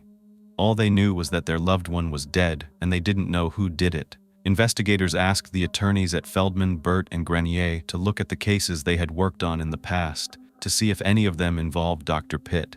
Did they deal with a person who could have become violent or had violent tendencies? They were asked to make a list of possible suspects, especially any matching the description of the composite sketch, an older white male. They racked their brains trying to think back over a decade or more of clients they had seen. It wasn't easy for them to recall all of them, but Elizabeth said that one had come to mind. She needed to gather some information, especially because it wasn't a white male, he was black, and it was a really long time ago, so she didn't know if this was related or not. Investigators had to get back to them with any information that she could pull together. They needed all they could get. Meanwhile, news was traveling across Arizona, 200 miles away. A retired detective, Rick England, was watching the news when he saw the coverage of the now quadruple homicide. His brain had been working overtime from the minute he heard about Dr. Pitt's murder. This is what he used to do for a living. He'd spent practically his entire life piecing together evidence and finding criminals. He began his law enforcement journey with the Phoenix Police Department, later working as an undercover agent. Then, later in life, he became a private investigator. Now, hearing about these murders, he thought they had to be connected to the work that these individuals did. When he heard the news about Dr. Pitt, who was the most well-known of the four, he thought this had to be related to a case that he'd worked on, but there were so many of them that it was impossible for him to figure out which one, until the double murder of Laura and Valeria. When that was broadcast just a day later, that is when Rick thought he knew exactly which case these murders were connected to. At least, he thought he knew how Dr. Pitt's murder and the law firm were connected. He called the tip line around 9:30 p.m. June 2nd and told investigators that the link was attorney Elizabeth Feldman. He said he had already spoken to her. They knew each other, and he wanted to confirm his suspicions. "I know you've heard her name many times," he said. "Elizabeth is one of the partners at the firm where Laura and Valeria were shot to death. Her father is a local judge. She had left the firm early that day." Well, Elizabeth had done a lot in her career. She graduated with her law degree in 1989 from Arizona State University and went on to work as an associate at a very large law firm in Phoenix called Brown & Bain until 2001, when she started her own private practice and then formed her current law firm with two other attorneys at Burt, Feldman, and Grenier. Elizabeth focused on family law, including divorces, separations, custody cases, child support matters, as well as mediations and negotiations. Rick believed she was the target, not Laura or Valeria. The reason? Revenge. Why? Because of a divorce that Elizabeth had worked on. The case was between husband and wife Connie and Dwight Jones. Remember, there was a case Elizabeth said stood out to her. Well, she mentioned Dwight Jones to investigators, but of course, they needed to look into the information, especially since that case was all the way back in 2009. They just were not sure that this was connected all these years later. In that divorce case, Elizabeth sought the assistance of local psychiatrist Dr. Stephen Pitt for the evaluations of the family for her court proceedings. She recalled that Dwight was not very cooperative and had major anger issues. Retired detective Rick England spoke with Elizabeth and said, "Don't you know where the last shooting just occurred? It's Karen Colby's office." And that's when they knew he knew it. They knew it had to be Dwight. Rick was now relaying all of this information to investigators. He said he was certain because he was a private investigator hired to protect Dr. Connie Jones, the ex-wife and mother of Dwight Jones's son. Way back when, the court granted Connie full custody of their son. Rick knew this case very well because he was now Dr. Connie Jones's husband. This was their biggest lead yet. At least it narrowed down one case that they could look into, one link that they could explore. But what about the link to Marshall LaVine? They called Karen Colby to ask her if she knew anything about a man named Dwight Jones, and her heart nearly stopped. She did. She had counseled his young son almost a decade earlier. She was working with them during that divorce proceeding, and there you have it, they're linked. She and Elizabeth put together the other two targets, and yet three people unrelated to any of this in a significant way were dead. Karen couldn't believe it. It was her that was supposed to die. She and Elizabeth could be next. No one knew this man's intentions, but investigators weren't so quick to just zero in on Dwight Jones just yet. They needed to speak to Connie, his ex-wife. They needed to hear her story, to understand why this would be related, and who Dwight Jones was. Connie was now a Phoenix area radiologist, and she explained to detectives that during the summer break in college in 1984, Connie met and fell in love with a young soldier named Dwight Jones. At the time, he was 22 and stationed at Fort Bragg, North Carolina, and Connie was only 18, which she said was way too young. Dwight was her first boyfriend, and she realized how naive she was. Connie was very ambitious. She was studying to one day become a doctor, and Dwight told her he dreamed of becoming an attorney. Connie was attracted to Dwight's aspirations. She imagined a future with him, both working hard, going after their dreams together. So they continued dating, and eventually Connie graduated from college and began medical school. After Connie's first year in 1988, the couple got married and Dwight left the army. But that's when things changed. Connie was working hard to become a doctor, but Dwight seemed to be really unmotivated and lazy. He only had little part-time jobs here and there, but he only worked maybe 3 days at each one, as far as she could remember. When he got hired, he would quit or get fired right afterward, and there was always a reason. It was never his fault. They had to live off Connie's financial aid benefits from school, and that wasn't something she was used to. She grew up in a household that valued a strong work ethic, so she began to get tired of Dwight's unwillingness to help them out. But he just kept telling her, "I'm going to try." He loved her so much and begged her to please give him another chance to prove that he could do things right. Time went on, and before she knew it, Connie was finished with medical school and was now in her residency. She chose psychiatry, but as she studied the subject in depth, she began to realize she was living with a mentally ill man, her own husband. Dwight's depression was obvious to Connie. It was marked by Dwight staying in bed for days on end, wallowing in his own self-pity. Soon, he would become angry at Connie for no apparent reason, verbally and emotionally. It seemed like she was always walking on eggshells around the man she thought loved her and who she once loved so much. Now, she didn't know what to expect from him. He would get offended at the littlest thing, and then without warning, he would become irate. He would even punish her and give her the silent treatment for a week. She wouldn't get any communication with him if she did anything he thought was wrong. He would just ignore her, and things just got worse and worse. They had grown apart. Then she knew psychiatry wasn't for her. After seeing mental illness firsthand, she switched her residency to studying radiology. She still loved her husband. She was in a helping profession herself and had a heart for those who were suffering. She begged Dwight to seek therapy, but he said he didn't need it, and it only made him angrier that his wife thought he was crazy. She couldn't bring it up without a fight. In 1996, Connie found out she was pregnant. She had suffered through 8 years of ups and downs, and as the years went on, things had only gotten worse. She finally told Dwight she wanted to separate. She couldn't imagine raising a child around a man like him. It wouldn't be safe. When she confronted him, Dwight cried for 3 days on the floor and apologized again and again, saying he didn't want to lose her. I am sitting there thinking, of course you don't. You're using her, abusing her, and she's working hard trying to give you this good life. Here he was, making all these promises that he wouldn't keep, and yet again, another promise came out of his mouth. He told Connie he would do whatever it took for them to stay together. He would get help. He wanted to raise their child together. He said, "It's not me, it's my illness," and he loved her so much. He said, "Please don't leave me." It was hard for Connie. As much as she resented Dwight, she was equally afraid to leave because she didn't know what he was capable of. And then she'd be on her own as a single mom. She just didn't have a solid escape plan, so she stayed, hoping that having a child would possibly make Dwight get his life in order. In 1997, she gave birth to their son. I've seen Rick and Connie ask the media not to mention Connie's son's name, so I will respectfully keep that private. He actually seemed to make things better. His son gave him a new purpose. He loved being a dad. He was a stay-at-home dad while Connie was at work every day. However, when she returned from work, there wasn't a lot done around the house. There was still a lot for Connie to do, and she was probably exhausted by the time she got home. But it did seem like a new beginning for this family.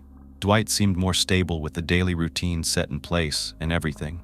He was really trying to be a good dad and a better partner to Connie, or so it seemed. It was all a facade, a way for Dwight to manipulate Connie yet again. Soon enough, all the positives faded away, and Dwight became even worse than before. He became jealous, obsessive, and possessive of Connie. He made life miserable for her. After she had a son with Dwight, she felt like she had more of an obligation to stay with him. Despite how bad it was, she didn't want to be a divorcee, but she didn't know how things could ever get better. He wasn't willing to get the help he needed, and she said she never knew what version of him she was going to get that day. Sadly, his behavior escalated over the years, and it became physical. The thing is, Dwight was smart about how he went about hurting Connie. He wasn't going to hit her in the face or the eye or anywhere that anyone could see it. He would do things to harm her that were hard to prove. He'd push her against the wall or forcefully hold her down on the ground, or use his forearm to whack her on the back or in the stomach. These things didn't leave bruises, and it would be hard for her to report them. But there was a time when Dwight went so far as to break Connie's breastbone. That takes a lot of force. He took the palm of his hand and shoved it into her chest. Connie didn't call the police because she didn't have a way to get away from Dwight. She was afraid that he would come after her if she tried to press charges, and that would only enrage him.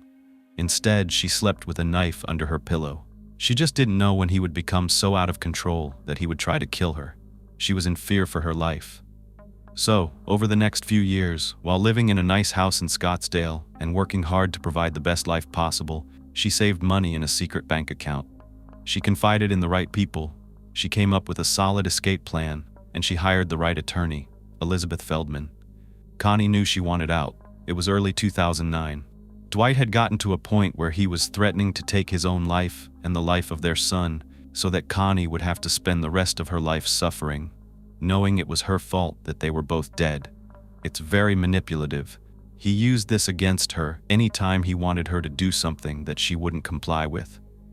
Dwight began putting their son in harm's way, and Connie was desperate to get out, but she knew about a woman who had actually been killed when she was trying to leave her violence, so she knew she had to make sure she had a secret escape plan that was rock solid. She had been recording Dwight all of his rampages for years now, documenting everything that she could. She gathered up all her important documents, all the tapes, everything, and she put them in a safe location. She began packing and buying clothes, leaving them at work, just getting things together, everything that she and her son would need once they fled. And Elizabeth Feldman, she was the one giving Connie advice and support. After all, this was Elizabeth's specialty. On May 6, 2009, Connie recorded another one of those fights. It started when their son did something that Dwight didn't approve of, and then he stood over this poor little 11-year-old boy, just pointing at him, yelling in his face. Connie tried to get in between them, and that's when Dwight targeted her. It's when she told him to leave him alone. He began threatening her, calling her every name you can think of. He definitely had a lot of resentment over her success. He also threatened to kill Connie by taking her outside to the pool and drowning her. It's really hard to listen to as Connie's retelling the story to police. Her voice is cracking. She's getting choked up, reliving this nightmare. It's very hard on her, but she knows it's important to explain everything. Connie goes on to say that Dwight told her that if she called the police, she'd be dead before they got there. I can only imagine the fear that was running through her. You want to leave, but you're afraid to go. She was trapped. But this time, she did call 911, and the SWAT team surrounded their house.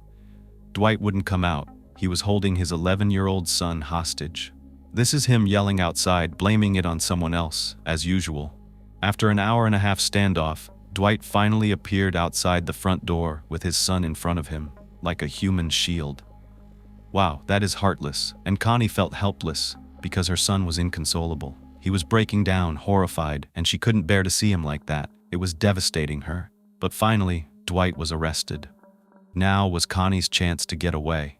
She quickly filed for divorce after 20 years of marriage, many of those years living in terror. Even though Dwight was arrested on multiple charges that night, he was able to somehow plead guilty to only a single misdemeanor of disorderly conduct. It's the equivalent of a disturbance in the neighborhood, and Connie couldn't understand how in the world this could be possible. He held their son hostage for over an hour.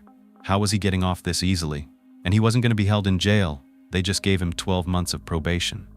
At this point, he was not authorized to own a firearm, so I guess there was that. But when has that ever stopped anyone from getting a gun if they wanted one? The one positive thing that came out of this plea deal was that Dwight was committed to a mental health facility for an evaluation, and Connie had waited for this moment for so long, only to get a report from the doctors that he was not an imminent threat. It was not what she had expected. But then she gets a call from one of the psychiatrists who evaluated him. They told her that Dwight was dangerous and that she should look into getting security, like a bodyguard, just in case. Connie was already thinking along those lines. Elizabeth Feldman had been giving her advice on her options, and Connie was introduced to former detective Rick England. He worked for Elizabeth Feldman, and Connie hired him to keep an eye on her and her son, making sure they were safe. Rick was also supposed to conduct an investigation on how much of a threat Dwight really posed to Connie and her son. Rick began watching Dwight's every move. He had a team of investigators following him at all hours of the day and night, taking pictures, videos of everything he was doing, where he went, and everything he did. Dwight had a room at Connie's house that was filled with basically garbage. Look at these photos. Rick and his team sifted through every single item, every piece of debris, looking for clues to where Dwight's mindset was. They stumbled upon some books with very disturbing titles: Winning Through Intimidation, Arizona's Gun Owner's Guide, How to Get Even, More Dirty Tricks from the Master of Revenge. Then there was one called On Killing, which talked about how to injure people, and things like street fighting. This looked like a man with a plan to harm someone, and that someone was most likely Connie. Rick knew that Connie's life was in danger. He had 24-hour surveillance on her and her son. There were private security officers outside her son's school the entire time he was there, every day, outside their home at all hours, and any time Connie left the house, whether to go to the grocery store, work, or especially if she had a public event where she had to speak. Since at this point, Connie was very successful in her career, doing all kinds of work, Rick had security watching and waiting, making sure she was safe. Not only that, it was no longer safe for Connie to be at her house. Instead, they had to set up 3 different safe houses that no one knew existed. No one had the addresses, and they made sure that no one was ever following them. Anytime they took Connie and her son to one of them, they used countless rental cars to make sure Dwight didn't know what vehicle they'd be in. They would rotate between the safe houses that they were staying at. This is how fearful they were for their lives. They even had attack dogs with them. Dwight was always trying to get through Rick's security measures and get to Connie and his son. Think about it. Let that sink in. This was a very dangerous man. Think of all these things they had to do to stop him. Rick said he had to be 10 steps ahead of Dwight at all times, especially when it was time for the court proceedings to begin. Of course, Connie wanted custody of their son. This was a dangerous man, and she was ready to fight. She knew this could set Dwight off at any moment. Through her attorney, Elizabeth Feldman, Connie was introduced to Dr. Stephen Pitt, who was hired to conduct videotaped interviews of Connie and Dwight together and separately. During the sessions with him, he was there to evaluate their relationship and their mental health. Dr. Pitt's job was to evaluate this entire situation and then write a report that he would give to the court. The court would review it to make their final decision. Connie read the entire report, and it was lengthy. She believed it was detailed and accurate, and it matched the conclusions that she and Rick had already made. Dr. Pitt stated in his report about Dwight, quote, "Without psychiatric intervention and treatment, Mr. Jones' mental state will continue to unravel. He will become increasingly paranoid, likely psychotic, and pose an even greater risk for perpetrating violence," end quote. He said that Dwight had an obsession with Connie, and that eventually, something would trigger him to do something dangerous, probably deadly. Connie was fearful. She knew that once Dwight's probation ended, he would be allowed to own a firearm again, so she took out a restraining order against him, which would once again prohibit him from owning a gun legally. All the while, Rick was also producing reports for Elizabeth Feldman. This would aid Connie in gaining custody of her son. Karen Colby, the therapist who was renting out that office to Marshall LaVine, well, back when Connie's divorce began, she was hired as a counselor for Connie's son. Karen was used to working with children and families during divorces, but she thought that there was something different about this case. It was the violence that stuck out to her.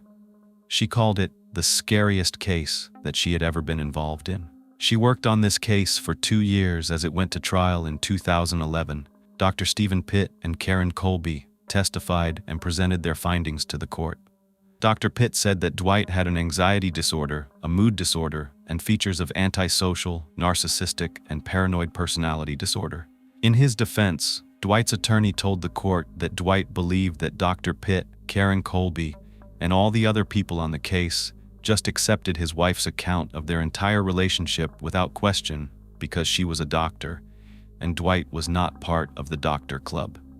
He didn't have the resources and the money that Connie was able to spend to manufacture a case against him. That was how Dwight saw things, that everything was made up, that he was the victim, not the bad guy. This is classic narcissism. Connie was relieved when the Maricopa County Superior Court Judge, Pamela Gates, granted her full custody of their son, citing the father's violence and abusive behavior, as well as his untreated mental illness. Connie just assumed that Dwight would never have any further contact with them ever again, but she was stunned when she read the decree. There was a portion that stipulated that Dwight would have supervised visits with their child. This was something she couldn't be okay with. After all of this work, all the effort, and that's not all, the court was prioritizing Dwight's parental rights over their son's safety. Under Arizona law, Dwight also had the right to monthly spousal support from Connie. Because of her successful medical career, she would need to be paying him $6,000 a month. Despite everything he had already done to her, all of his threats on her life, the beatings, the emotional torture, Connie still had to give him her money that she earned. She also had to pay all of his attorney's bills and fund those supervised visits with their son. This was unbelievable to her, and one of the scariest parts was that Connie wouldn't be able to pay for her security detail anymore. Rick, like I said, worked for Elizabeth Feldman, and the price was high. At this point, Connie did the math. She knew she'd be paying Dwight for at least the next 7 years until her son was 18, and it was probably going to be over $650,000. Her restraining order would expire in 2013. She didn't have much time to figure out what to do. She knew at that point he would legally be allowed to purchase a gun, and he had blatantly told her he was going to wait until her defenses were down and then he'd kill her. Connie was carrying a gun of her own at all times. Rick knew if she didn't have protection in the form of security, she would be dead. He wasn't just going to leave her because she couldn't pay the fees on account of what the court ordered. Besides, I think you know by now that this story is very similar to the classic movie with the amazingly talented Whitney Houston, The Bodyguard. If you don't know the storyline, watch the movie. It's a good one. Art imitates life. Connie and her bodyguard also became more than just business. The relationship became personal. They had developed feelings for one another over the years, and Rick was now more than a friend. He was there as Connie's lover and protector. That was his purpose now. Dwight had been ordered by the court to receive psychiatric treatment, but Connie said that she'd never seen any evidence that he ever went to therapy. Instead, Dwight isolated himself from society. He got a hotel room at an extended stay hotel in Scottsdale, and the court allowed Jones 2 hours of supervised visitation every week. Connie begged the court to terminate it. She showed them evidence that this man was increasingly unstable, and through their investigations, they found he had even purchased a machete. He had drawn a map outlining where she worked and how to get there. Connie's request was still denied. So, she tried her best to move on in her life and her career, despite all that Dwight had done to try to destroy her. She pressed on, even authoring a book about breast cancer screening. It's called The Breast Test Book, A Woman's Guide to Mammography and Beyond. This book was designed to help patients be more confident about their treatment options, and it sounds like a very valuable resource. Connie was a very knowledgeable doctor. For years, Connie and her son lived in fear. Everything they did had to be planned in advance. So much effort went into it, even going to a movie or a nearby store. It all had to be orchestrated with their safety in mind. They had to change all their habits. Connie couldn't have favorite places that she'd like to go, celebrate birthdays, for example. No, not anymore. Her life had to change. She could no longer enjoy those things because they were too risky. Dwight knew about them. They were married for 20 years. He knew too much. It's almost as though Connie had to take on a new identity. She couldn't even make new habits. She couldn't have a favorite place. Even the places she shopped couldn't be the same every week. No patterns could ever be made. Connie had to learn to use a gun, how to defend herself. She took self-defense and defensive driving courses because Rick predicted that one day Dwight would confront Connie. He would find some way to hurt her because he promised he would. Ultimately, that spousal support that she was paying to Dwight ended in 2016, and the mandated visits with her son did too. At first, it felt like a step in the right direction, But Connie also knew that Dwight was aware she had a $4 million life insurance policy, and she feared that somehow he would try to get his hands on that money by harming her. The years that went by didn't mean Connie and Rick let their guard down. Not at all, especially when it came to Connie's son. He couldn't just go out and have fun with his friends on a whim. No, there were so many restrictions put on this boy's life. Connie believed things may get worse, that Dwight's money would soon begin to dwindle. He was living in an extended stay hotel for a decade. That couldn't have been cheap. It definitely wasn't as cost-effective as maybe having an apartment. I had no idea why he thought that was the best place for him, especially when you hear the rest of the story. I looked online, and it did say that you could spend anywhere between $1,200 up to $4,000 a month for an extended stay. Considering you probably only need a little room, I guess it may have been comparable to an apartment at $1,200 a month. I didn't even know you could live in a hotel permanently. But of course, without a job, the money would run out, and at some point, Rick and Connie believed this may be the trigger that Dwight needed to come after her. It was only a matter of time, they thought. 2 years passed, weeks prior to the events that unfolded. Beginning on May 31, 2018, Connie and Rick finally were able to take a vacation. They went on a cruise, but it took them 6 months of planning. They were far away from Arizona, far away from any threats, but they didn't know what was going on while they were gone. They had no idea whether Dwight had tried showing up at Connie's work or trying to find her. When they returned, they were immediately taken to an isolated cabin they owned. Not too long after that was when Rick was notified on the morning of June 1st about Dr. Pitt's murder, someone he had always been so impressed by. And it wasn't until Saturday that Rick was informed that the paralegals were killed and that they were from Elizabeth Feldman's office. That is when he realized the killer was Dwight Jones, and he immediately called Connie. He let her know, "You are in grave danger." Then, knowing about the third crime scene, only solidified Rick's suspicions even more. He had been to all 3 of those locations many times, places that Dwight Jones had also been to as well. He knew they were all connected, and that is when it was time for him to reach out to the Phoenix PD. He talked to the Violent Crimes Unit, and now we know everything from where we left off. The investigators were now convinced that Dwight was their prime suspect. They had pored over tons of police reports, divorce documents, psychiatric evaluations, and orders of protection, and I did the same. Here I am scrolling through the court records, and there's a lot. I'll tell you that one of the most telling and terrifying things was probably from Connie's 2010 plea for protection. Her attorney, Elizabeth Feldman, wrote, "Dwight has made numerous previous threats to kill Connie, that if she left him, he would wait until things settled down before taking his revenge."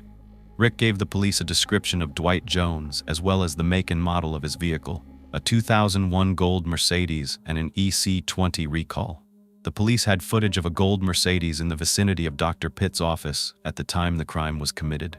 Rick also explained that Dwight was a major flight risk because, during his investigations in the past, his team noted the fact that Dwight lived in a hotel. He only kept a few articles of clothing and even had paper plates.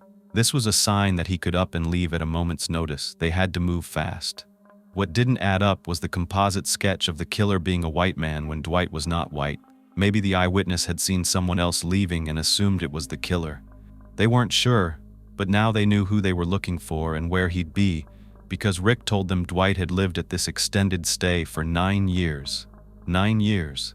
And that whole time, Rick and his friends and even family members in law enforcement said they had never heard of someone staying in a hotel that long, ever.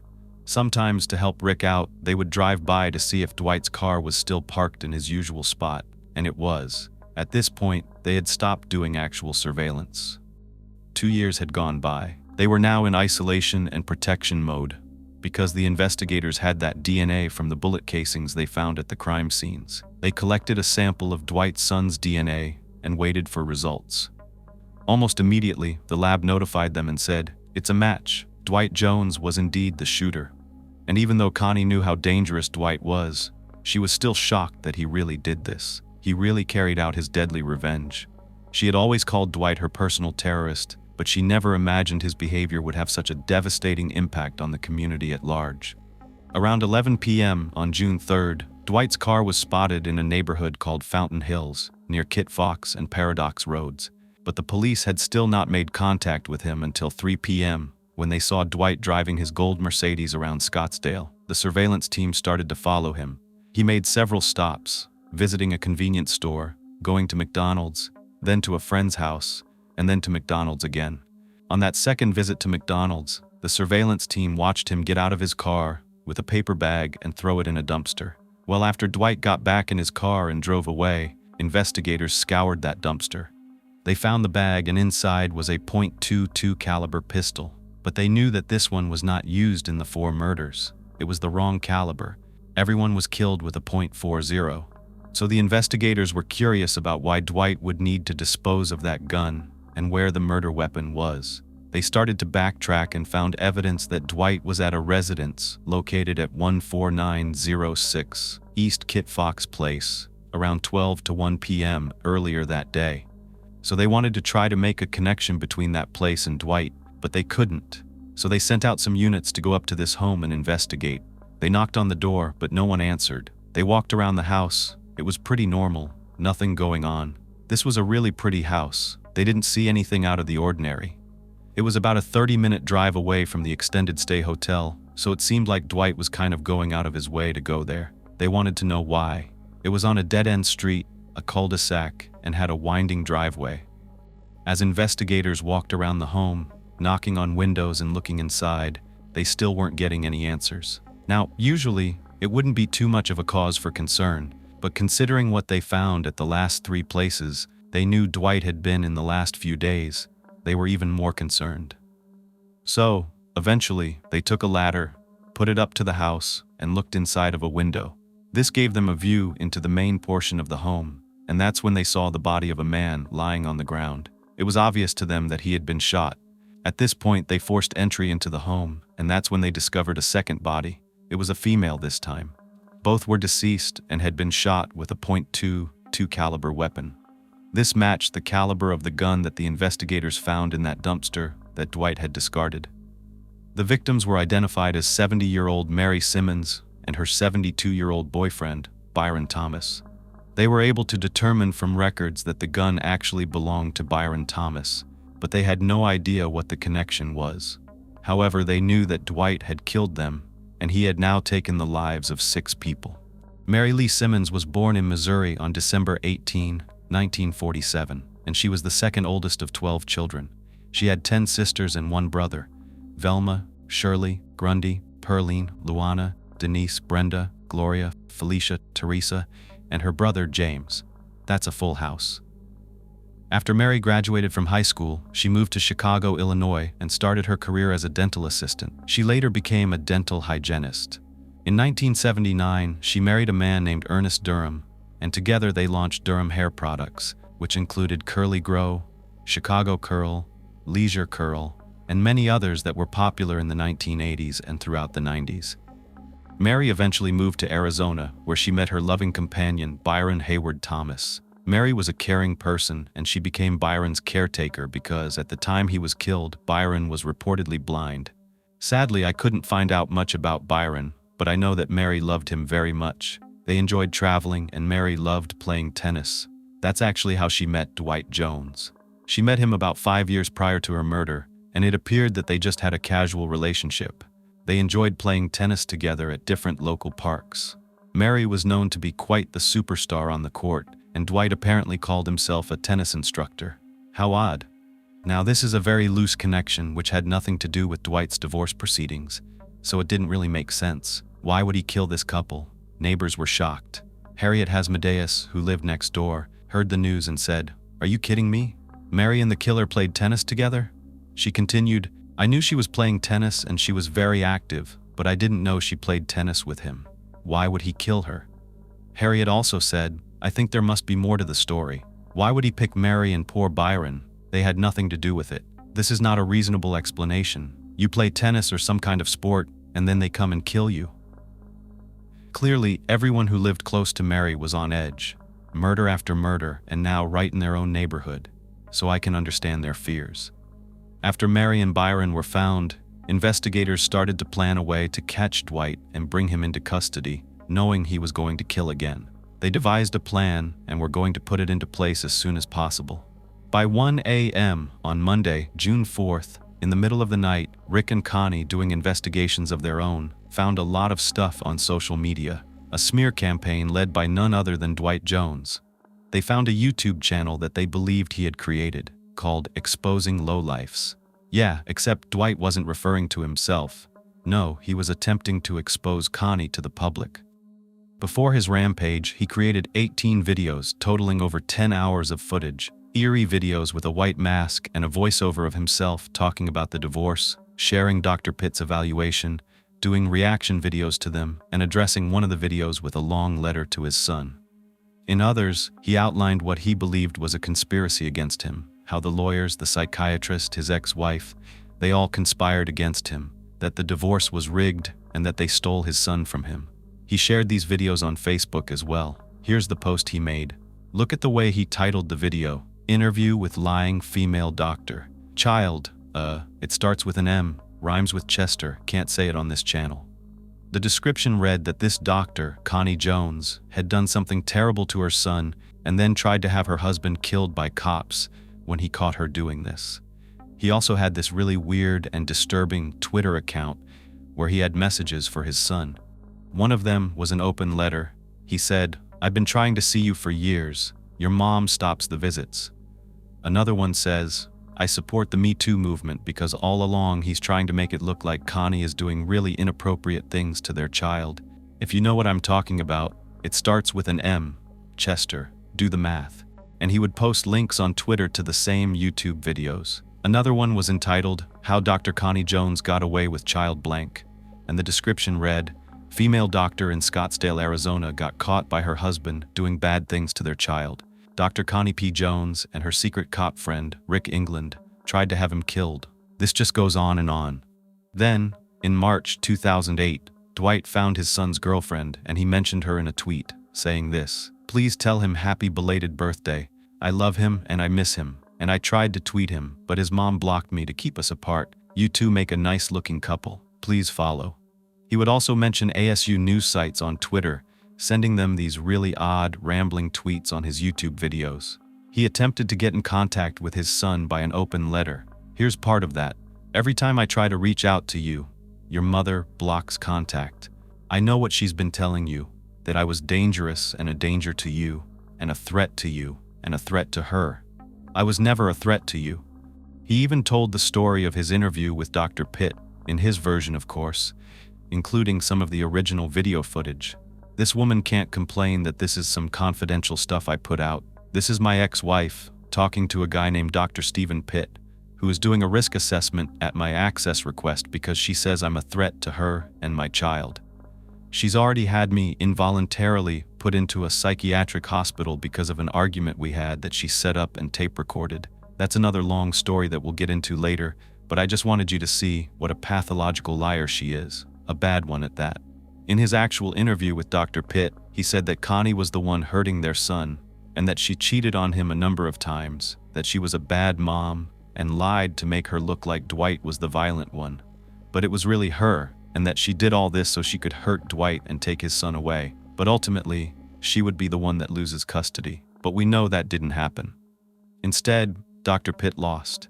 He paid the ultimate price with his life. It was the one time that Dr. Pitt was wrong about something. It wasn't a judge or a lawyer that was targeted first. There wouldn't be a sign for him to protect himself. He went down first, outside of his office, in broad daylight. Once the police were made aware of these YouTube videos, they were removed, but it was even more proof of Dwight's motive. He believed everyone was against him and he held a grudge for nearly a decade. Elizabeth, the puppet master, hiring Dr. Pitt and advising Connie, and Karen Colby, the therapist that rented the space to poor Dr. Marshall LaVine. The way that Dwight saw it, she was responsible for turning his son against him. Innocent people were dead because of this man's twisted mind, and he was still on the loose. The YouTube channel, like I said with all those videos, was taken down, but I have a few clips that I can share with you. He just sounds unhinged. He was talking about how people with power can cover up their crimes because they can pay people to protect them. And he gives examples. Dr. Larry Nassar, Bill Cosby, Sandusky, Weinstein, and he says, that's how they all got away with it for so long. People enabling should be held accountable. They should go to jail. That's how Larry Nassar, National Dr. Larry Nassar, got away with it for so long. And this new guy at UNC, I can't think of that doctor's name. That's how he got away with it so long.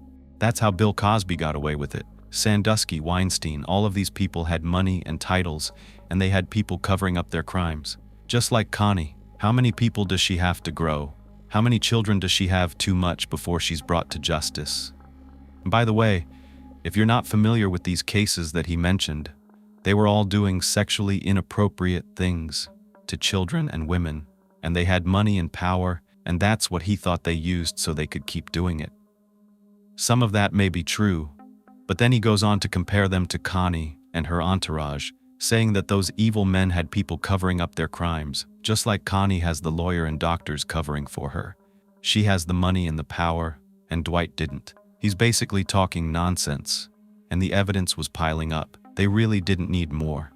What they needed was to locate and arrest Dwight and start to build a case against him so they could bring him to justice. Later that very same morning, on June 4th, the first steps were put into place. That was to quietly and secretly evacuate the hotel where Dwight lived. The SWAT team had surrounded the area. Then every guest was notified by police from the Special Assignments Unit, in conjunction with the hotel management. They were taken off the premises floor by floor. They successfully evacuated the rooms around Dwight's first. They had most of the first and second floors done, and they were working on the third. That's where Dwight's room was. When he sensed their presence, he came out of the door and began to fire at them. Between 7 to 8 rounds were fired, but luckily none of the officers were injured. However, now they knew they needed countermeasures in place so they could gain control of this situation. Then, all of a sudden, the gunfire stopped, so they shot through one of his windows so that they could send in a drone to look inside, see what was going on in the room. You can see this video of the drone entering Dwight's window. At this point, they were able to confirm that Dwight had taken his own life as the team was closing in on him. It's over, but the real investigation had just begun. A lot of photos of what was inside Dwight's hotel room and what it looked like, and it was shocking. You really get to see inside the mind of a killer. They started outside in the parking lot. They shot out the windows of his car to gain access, and then just look at the stuff inside. The back driver's seat floor had bullets, some kind of earplugs for target practice. There were all kinds of stuff. Cases of ammunition, clothing in the trunk, a tennis racket in there. That's probably what he used to take those lessons with Mary. There were even towels, a gas tank. But look what's on the passenger's front seat. Oh my God, he actually had a newspaper with the heading that said "The Trail of the Shootings." Wow, he was following the story in the paper. He also had a picture of his son when he was a little boy in the center console. But what I was really interested in is what was in the hotel room that he was in for 9 years. Here's the window they shot out. I'll start there. For those of you that just listen, I will explain. There are lots of boxes, and guess what's inside? Case paperwork, all the depositions, the court orders, all the information about everyone. Dr. Pitt, the lawyers, everything. Because it's such a mess inside, it's really hard for me to tell what some of these things are. But he also, for some reason, needed a paper shredder. And look at the kitchen. He definitely seemed to have more than just paper plates now. But I guess with all the money he had from Connie, it's a wonder he had to live in a place like this. He could have done much better for himself. However, we know mental illness and the effects it has on people. In this photo, you can see how the SWAT team broke his door down. Look at this. It's a book called Taken into Custody. It's about family courts and how they have bureaucracies that trample basic civil liberties, entering the homes uninvited and taking away people's children, throwing the parents in jail without any form of due process, much less a trial. While that seems like an interesting read, and you know he read these books because they had bookmarks in them. And not only that, when you open them up, he actually had handwritten notes. Certain places were starred, other ones had exclamations next to them. Here's one that he starred. It said, "Once a man has a child, he forfeits his most important constitutional right. Everyone assumes he must have done something." The one that has an exclamation says, "No one knows what actually happened until it happens to them, and even they can't believe it." The media reports us with a series of cliches and euphemisms. Divorce, custody battle, fatherlessness, deadbeat dad, while ignoring the underlying legal framework that connects all of these phenomena, with no hint that most begin as a unilateral child snatching that is planned with the assistance of court officials and rewarded by the courts. We are besieged with daily reports of male violence, with little indication that female violence is equally common. We hear harrowing tales of childlessness, but not the fact that it's overwhelmingly committed by single mothers and their boyfriends, once the father has been fully removed and is no longer able to possess his child. Wow, this book seems kind of one-sided, but that's the argument, right? That the court is... the very next topic in the book is automatic mother custody. Dwight really believed this book and its premise. Inside the hotel room, investigators also collected shell casings that matched the ones at the murder scenes. There were all kinds of files, DVDs, VHS tapes of various depositions, interviews, all of this during the divorce, and of course Dr. Pitts' evaluations, as well as various weapons. But what's scarier is that he even had police hats and clothing. He was impersonating a police officer. He had flare guns, rifles, and a duffel bag like this one, but he also had disguises, and this was in the form of masks. When he recorded his YouTube videos, this may be the reason the person who witnessed Dr. Pitts' tuning thought he was a white man. He had all kinds of ways to disguise himself. He had mustaches that he would glue on, a beard, police badges, knives, grenades, handcuffs, tickets to gun shows that he had attended over the years. He was obsessed, and that was something that was said about him in the records. He had this obsession with revenge, and it seemed like that's what he set his mind to all of these years. This hat right here had a patch on it, and it read, "See this pacem barabellum." I can't say it, it's Latin for "if you want peace, prepare for war." He really thought he was fighting a war against him when it was his own actions that created the terror. And look at the shirt he had. This is a picture of a rifle on it, and it says, AK-47, when you absolutely, positively need to kill everyone in the room. That's gross. And here are some other clothing items he had. There was a DVD called Divorce Court, and on the movie's website it says, "A shocking expose of the inner workings of the $15 billion a year U.S. family law industry. It shines a bright light on the appalling waste and the shameless collusive practices seen daily in family courts. It's a stunning documentary film that anyone considering marriage or divorce must see." Wow, he literally lived and breathed this decade-old divorce, living in his own echo chamber. It was his mission to get what he thought he deserved. Now this is scary. They found a printed list from the divorce proceedings, and on it were the names of witnesses and what they were paid in the trial. I see Dr. Pitt's name on there, Karen Colby, Connie's husband, Rick England. Wow. And there was another paper. Dwight wrote some key points in the divorce hearing, and he listed every person that was against him, starting with Connie and going on to Dr. Selmy, Karen Colby, Dr. Izzo. And he definitely had more on the list of people that he was going to kill. Look at this. It's a random envelope from a law firm, but on it were scribbled names. Dwight had written Dr. Pitts and his office address, but on the side, Dr. Selmy, Pitts, Colby, and Feldman. Here are also some other books that he seemed to be reminding himself that he should read. The Little Black Book of Violence, What Every Young Man Needs to Know About Fighting. Another one's called I Thought It Was Just Me. Seemed to also be a big fan of The Punisher. He had a wallet with a logo on it, as well as magazines and things like that. The Punisher is from the Marvel Comics. He's a violent vigilante. He really thought that he was getting some kind of, justice. This case was wild. It was unbelievable.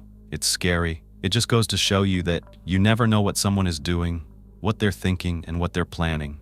A grudge held that long, so many years, and it's just so sad that so many innocent people had to die because Dwight wouldn't get help. He wouldn't get over what happened. And it's sad. People don't always work out as couples. They change, and no one has to be with someone. It's our right to choose who we want to spend the rest of our life with, and you shouldn't live in fear of the person that's supposed to love you. Relationships are hard. Breakups can be even harder, but life can go on, and you can be happy in the aftermath. Time heals as long as you're willing to be healed. But the message, I think, or the takeaway is, go to therapy. Self-reflection is so important. I truly believe Dwight loved his son, but because of his mental illness, that love took on an evil form. In the days following the murders and the death of Dwight Jones, Rick, Connie, and Elizabeth made statements at a press conference. That's actually where I got a lot of my information. I was going through their timeline because they explained how all of this played out and how Rick had a hunch, and he reached out to the police department and he alerted them that he thought Dwight Jones was responsible. Here's Connie. This tragedy has profoundly affected me and my son. Firstly, because we know that we were the primary target for Dwight Jones, and we are very grateful to be alive today. Secondly, we feel great sorrow for the families and for the victims, 6 innocent people who were killed at the hand of a maniac. Now, a word from Rick. We're given the press conference so that our family can get back to some resemblance of a normal life, which we're not sure what that's going to be right now. We wanted time to grieve for the victims of this tragedy. Everybody says that that's always everybody's opening statement, but I can assure you that we feel deeply for those families. We'd like to find out what life is like without having daily security measures to get through the day. And this is how Elizabeth felt. I continued to grieve for 2 people for 6 victims and 2 people that I care deeply about. I've known and loved both of them, and I grieve for them all the time. When Connie was being interviewed on Dateline by none other than Josh Mankiewicz, he said, "Your ex-husband is dead," and he asked her whether she felt relieved. She smiled, and that might come off as cool. Nobody should really hope that somebody dies, but I thought about it, and I felt like this is probably the very first time she could breathe, the first time she could feel like she was truly safe. And that's what she related to Josh in the interview. Can you imagine being so scared that only someone's death can make you feel safe from them? I hope none of us have to go through anything like this. Halloween is a holiday where people dress up to show off their creative or unique style and celebrate with some spooky fun. But on this Halloween, someone dressed up for a sinister reason, because they wanted to hide within a crowd of people and carry out a gruesome crime at the most evil time of the year. Let's get into today's video. This story is about a mother of 4 who was living in Brandon, Florida, a town not too far from Tampa. Her friends called her flawless. She was very loving, busy, and social. She put her faith in God, worked hard as a single mama, and was thriving until one horrific and unimaginable tragedy happened on Halloween night in 2015. But before I get into how she died, I want to tell you how Tiffany James lived and who she was. Tiffany James was born in Tampa, Florida on August 18, 1980, to her mother, Rosalind James, and father, Turner Humphrey. But Tiffany didn't end up being raised by either one of her parents.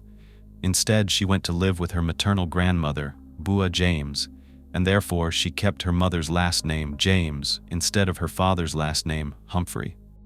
Her father actually moved out to Gainesville and eventually started a new family with his new wife, which meant new half-siblings for Tiffany. However, Tiffany and her siblings wouldn't get to meet one another until much later in life. When Tiffany was a teenager, she began living with one of her aunts, Vicki Pittman, who was like a second mother to her. Her other auntie, Barbara James, was also very involved in her life. Tiffany graduated from Hillsborough High School, and that same year, her life changed in a dramatic but wonderful way. On July 26, 1998, she and her boyfriend, Derek Andrews, welcomed their very first son, Derek Jr. Tiffany was only 18, still navigating the transition from being a teenager to becoming an adult, but she stepped into the role of motherhood with grace and dedication. 4 years later, in April 2002, Tiffany and Derek welcomed their second son, Darren, into the world. Though she was raising 2 young boys and still finding her footing in life, it was no easy task, but Tiffany's love for her children made them her first priority. Unfortunately, over time, the romantic relationship between Tiffany and Derek naturally came to an end, as young love often does. However, Tiffany managed to keep things amicable with her ex for the sake of their boys. She and Derek remained committed to co-parenting and working together to give Derek Jr. and Darren the stability and support they needed, ensuring they would always feel cherished by both of their parents, even though their paths had diverged. Tiffany was juggling a lot, but luckily, she had a big family willing to help. They would watch her kids while she went to school, where she enrolled at Remington College, a trade school, and at Hillsborough Community College to become a licensed cosmetologist and esthetician. She was hoping to open her very own salon one day. Tiffany's experiences, growing up without her own mother and father around, made her strive to be present for her own children. Her struggles helped her understand the importance of parental support, and she wanted to make sure her sons always had someone to rely on. That commitment showed in how much she did for her boys. They were involved in sports, she made sure they were getting good grades, and she instilled her faith in both of them. Tiffany believed in God, and her belief system was a big part of her life, influencing how she viewed the world and treated people around her. After finishing her studies, Tiffany landed a job at a doctor's office, and things seemed to be falling into place. Her career was off to a good start, her boys were growing up healthy and happy, and life felt stable. But deep down, Tiffany yearned for more. She longed for a loving partner, someone she could rely on, build a future with, and create the kind of family she always dreamed of, one that she didn't necessarily have for herself. For Tiffany, it wasn't just about romance. It was about finding the right man who could bring stability, love, and be a father figure and role model in her boys' lives. In 2007, Darrell Williams entered her life, and everything changed. Darrell was exactly what Tiffany had been looking for, a mature, dependable man with life experience. He was already a father to older children. He knew how to care for kids and understood the responsibilities that came with being a parent. At 14 years her senior, Darrell brought a sense of calm and steadiness that Tiffany hadn't found in her previous relationships. She actually liked that he was a little bit older. It made her feel secure, like she finally met someone who would not let her down. Tiffany fell quickly for Darrell. He was attentive, supportive, and kind. He was the missing piece that she had been searching for. Their relationship moved very quickly, and Tiffany couldn't help but imagine the future they could build together. At 27, with 30 just around the corner, Tiffany dreamed of marriage and a life where she could raise her sons and maybe even expand her family. She knew that Darrell was the one, and she hoped they would make it official by getting married. Youth life had its own surprises in store for them. That same year, Tiffany received unexpected news. She was pregnant, and not just with one baby, but twins. The news left her stunned but also excited. What a blessing, 2 little girls coming into the world. Though the pregnancy was unexpected, it felt like fate was giving her a chance to build the family she always wanted. Darrell, equally surprised, couldn't believe it but stood by her side, ready to embrace the challenge together. He even proposed to Tiffany. It was an exciting time in their lives, and for Tiffany, it was the beginning of a new chapter. Tiffany gave birth to her twin girls, Diamond and Dina, in the spring of 2008. From the moment they entered the world, they became the light of her life. These little girls were not just cute, they were the kind of kids that make you stop in your tracks and say how adorable they are. With a mother like Tiffany, who had an eye for fashion and a natural sense of style, the twins always looked like they had stepped right out of a children's boutique catalog. Tiffany made sure to dress her daughters to impress, always in the cutest matching outfits. Their hair was always styled to perfection, whether it was bows, braids, headbands, buns, or playful ponytails. Tiffany made sure her little girls looked their best every single day. Her daughters were not just her pride and joy, they were Tiffany's motivation, her reason to keep pushing forward no matter what challenges life threw at her. Anyone who saw them could see how much she loved and cared about her children. Tiffany poured everything she had into raising them. Together, Diamond and Dina were Tiffany's mini-me's, little reflections of their mother's love, style, and spirit. Tiffany was beautiful. As I said, her friends called her flawless. She was always well put together. The clear skin, the beautiful hair, everything was so on point. Her outfits were perfectly coordinated, and she would pair everything with these blue contacts. She just knew how to make anything look good. She had a playful but professional side as well, and eventually she began working as a student recruiter at a school called Ultimate Medical Academy, which offered degrees in the medical industry. Her work family was like her home away from home. She bonded with the girls she worked with, who became not only friends but like sisters to her.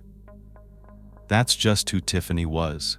Someone who was always there to celebrate not only her own accomplishments, but also the milestones her friends and loved ones achieved.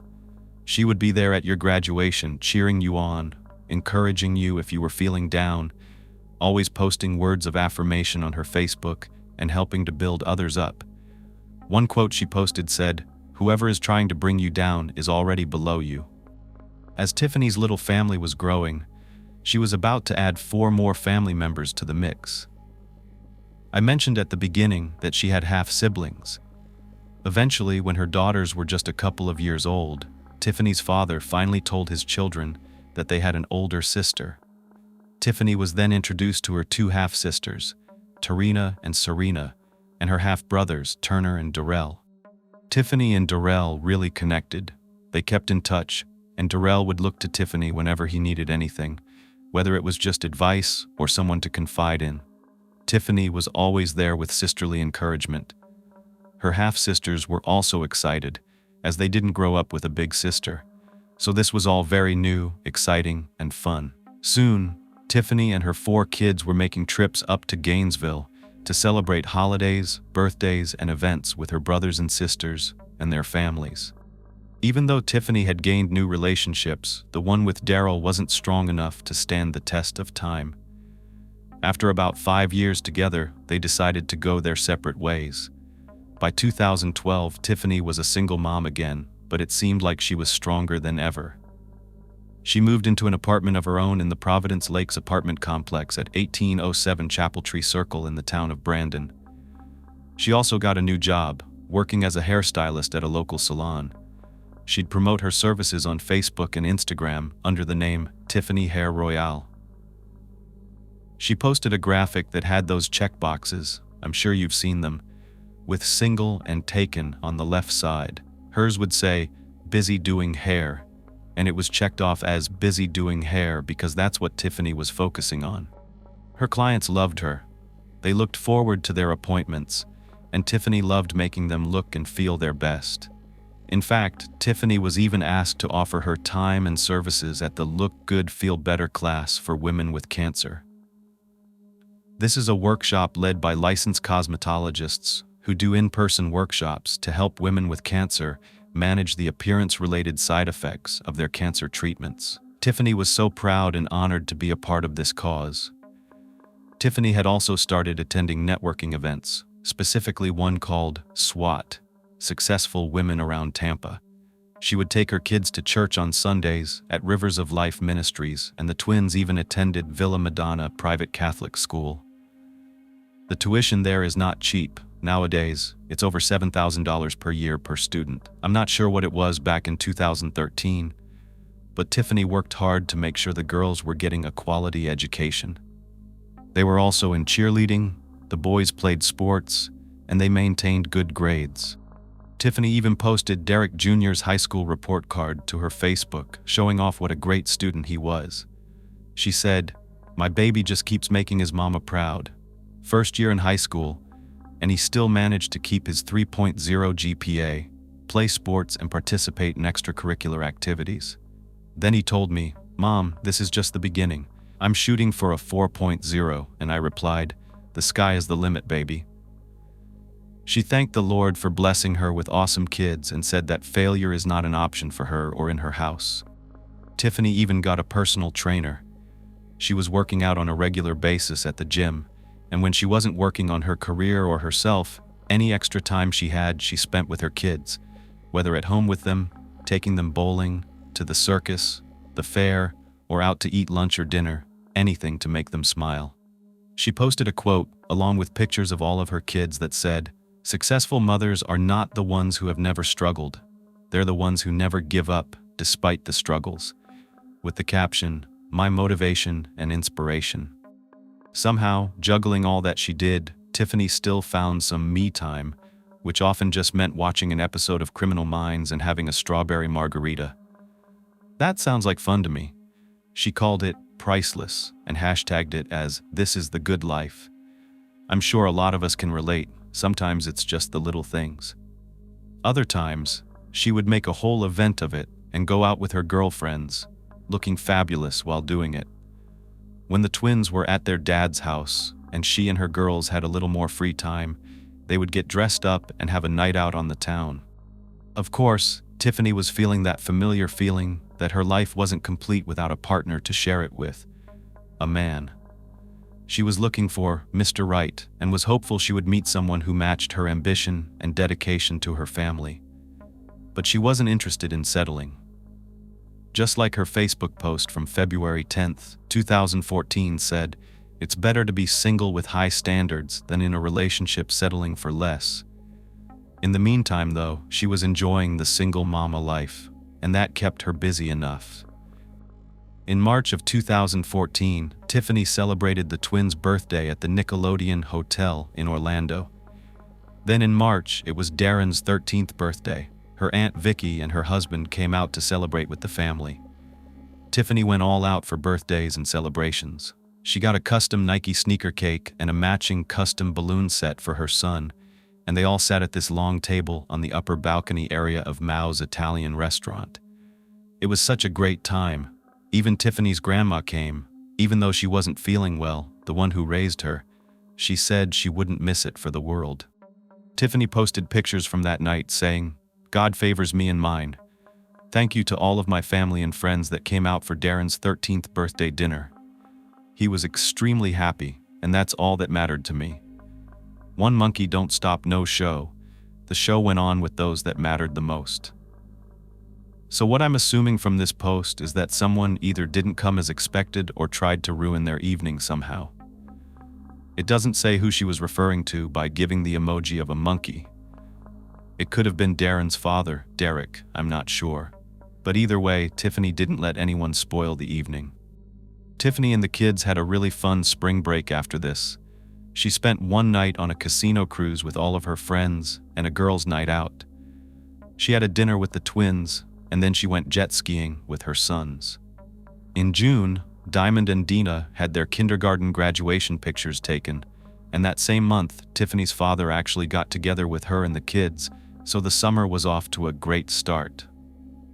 In July, the twins wore matching blue caps and gowns and officially completed their kindergarten year. They posed for really cute pictures with their brothers standing behind them. It's really hard to believe, with so much love and happiness, that it was all going to be destroyed.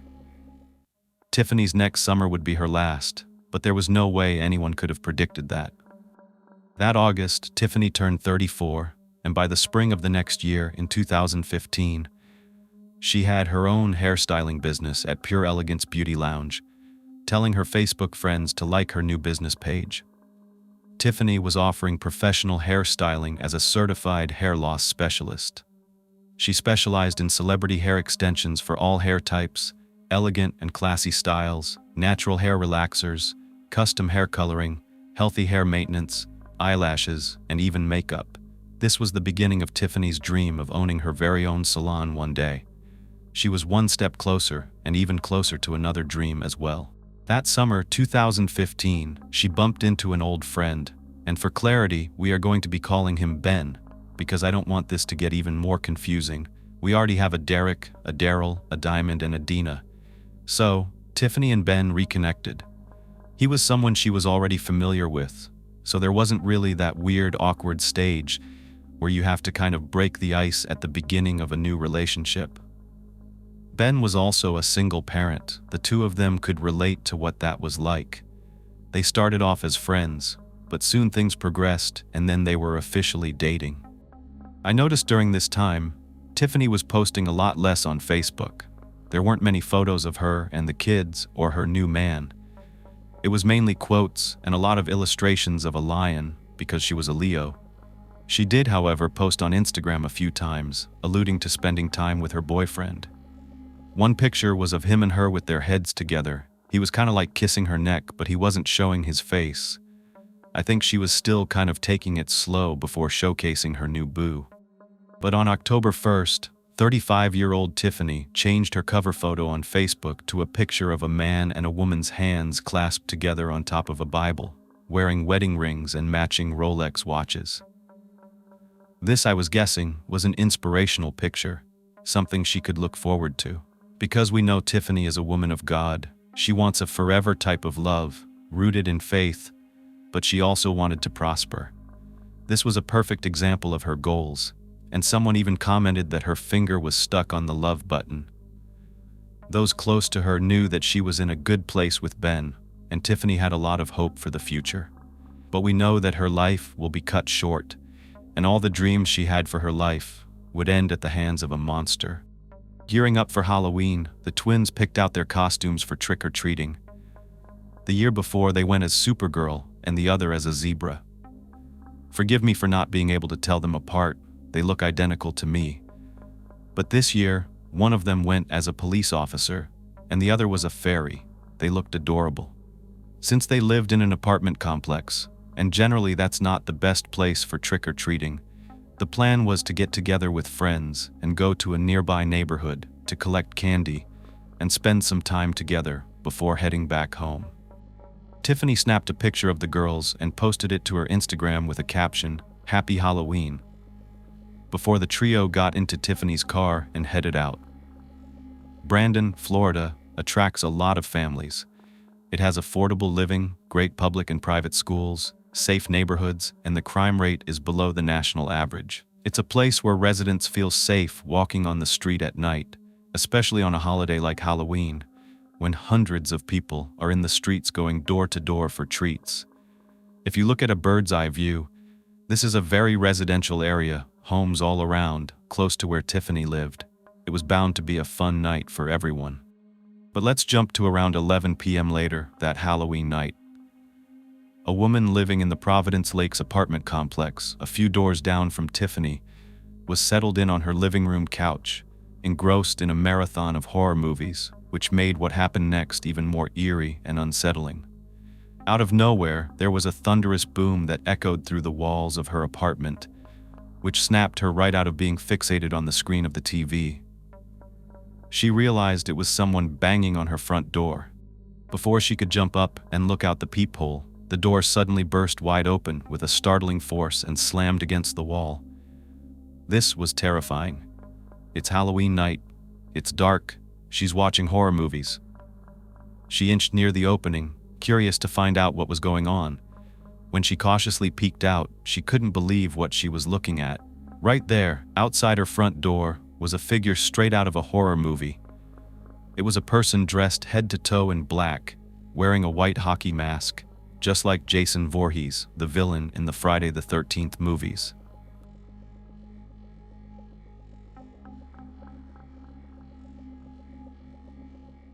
But it was how he was looming over someone else who was lying on the ground that was so horrifying. It seemed more like a nightmare than real life. Before this neighbor could process what was happening, she noticed something else, what looked like a gun in the figure's hand. She was gripped with fear, so she grabbed her door and slammed it shut. As soon as she was inside, she heard the first bang ring out, the unmistakable sound of gunfire. She was frozen in place, hiding on the floor of her apartment. Then 2 other shots rang out, back to back. She could not believe that this was happening at her house, in front of her door. It was common for someone to knock on your door on Halloween night, opening it up to see a person in costume. But this was like nothing she could have ever imagined. This wasn't a Halloween prank or someone tricking her. It was real. After it had been quiet for a few minutes, the woman heard a gentle tapping on her door. She was scared, but at the same time concerned, because she could also hear what sounded like whimpering. Could it have been this wounded person on the other side? She didn't know, so she crawled over quietly and cautiously looked out her front window. And that's when she saw a familiar face. It was one of her neighbor Tiffany James's 7-year-old twin daughters, knocking on her door. She went over and slowly opened it up, and that's when she noticed that the little girl was covered in blood. The neighbor looked down and realized the person on the ground, bleeding profusely, was now Tiffany James. The neighbor quickly grabbed the little girl, pulling her inside to safety, closing and locking the door behind them. This is unbelievable. Can you imagine yourself in that moment? It's nothing you would ever expect. But then, just moments later, there was yet another knock on her front door. And again, the neighbor looked out to find Tiffany's other little 7-year-old daughter on the other side. She let her in, and then she examined both of them to make sure that they were not harmed. Both of the girls were, sadly, covered in their mother's blood, but they were thankfully unharmed. This blood was all over their costumes, in their hair. There was even blood in one of little Dina's ears.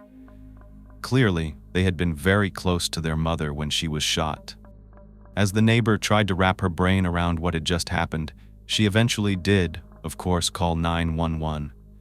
She and a bunch of other residents of the apartment complex were calling in, each person with their own account of what they heard or saw.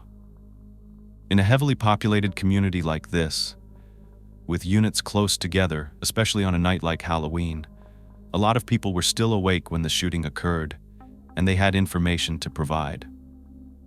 Now we're going to come back to the witnesses, but emergency services and police were on their way. First responders arrived to find a black female lying on the ground in a pool of blood, with significant trauma that appeared to be from at least 2 gunshot wounds.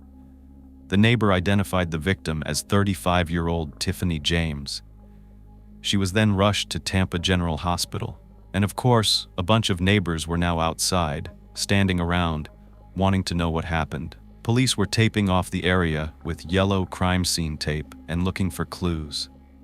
Emergency room doctors at the hospital could immediately tell that Tiffany had sustained significant wounds and trauma to her head and upper body.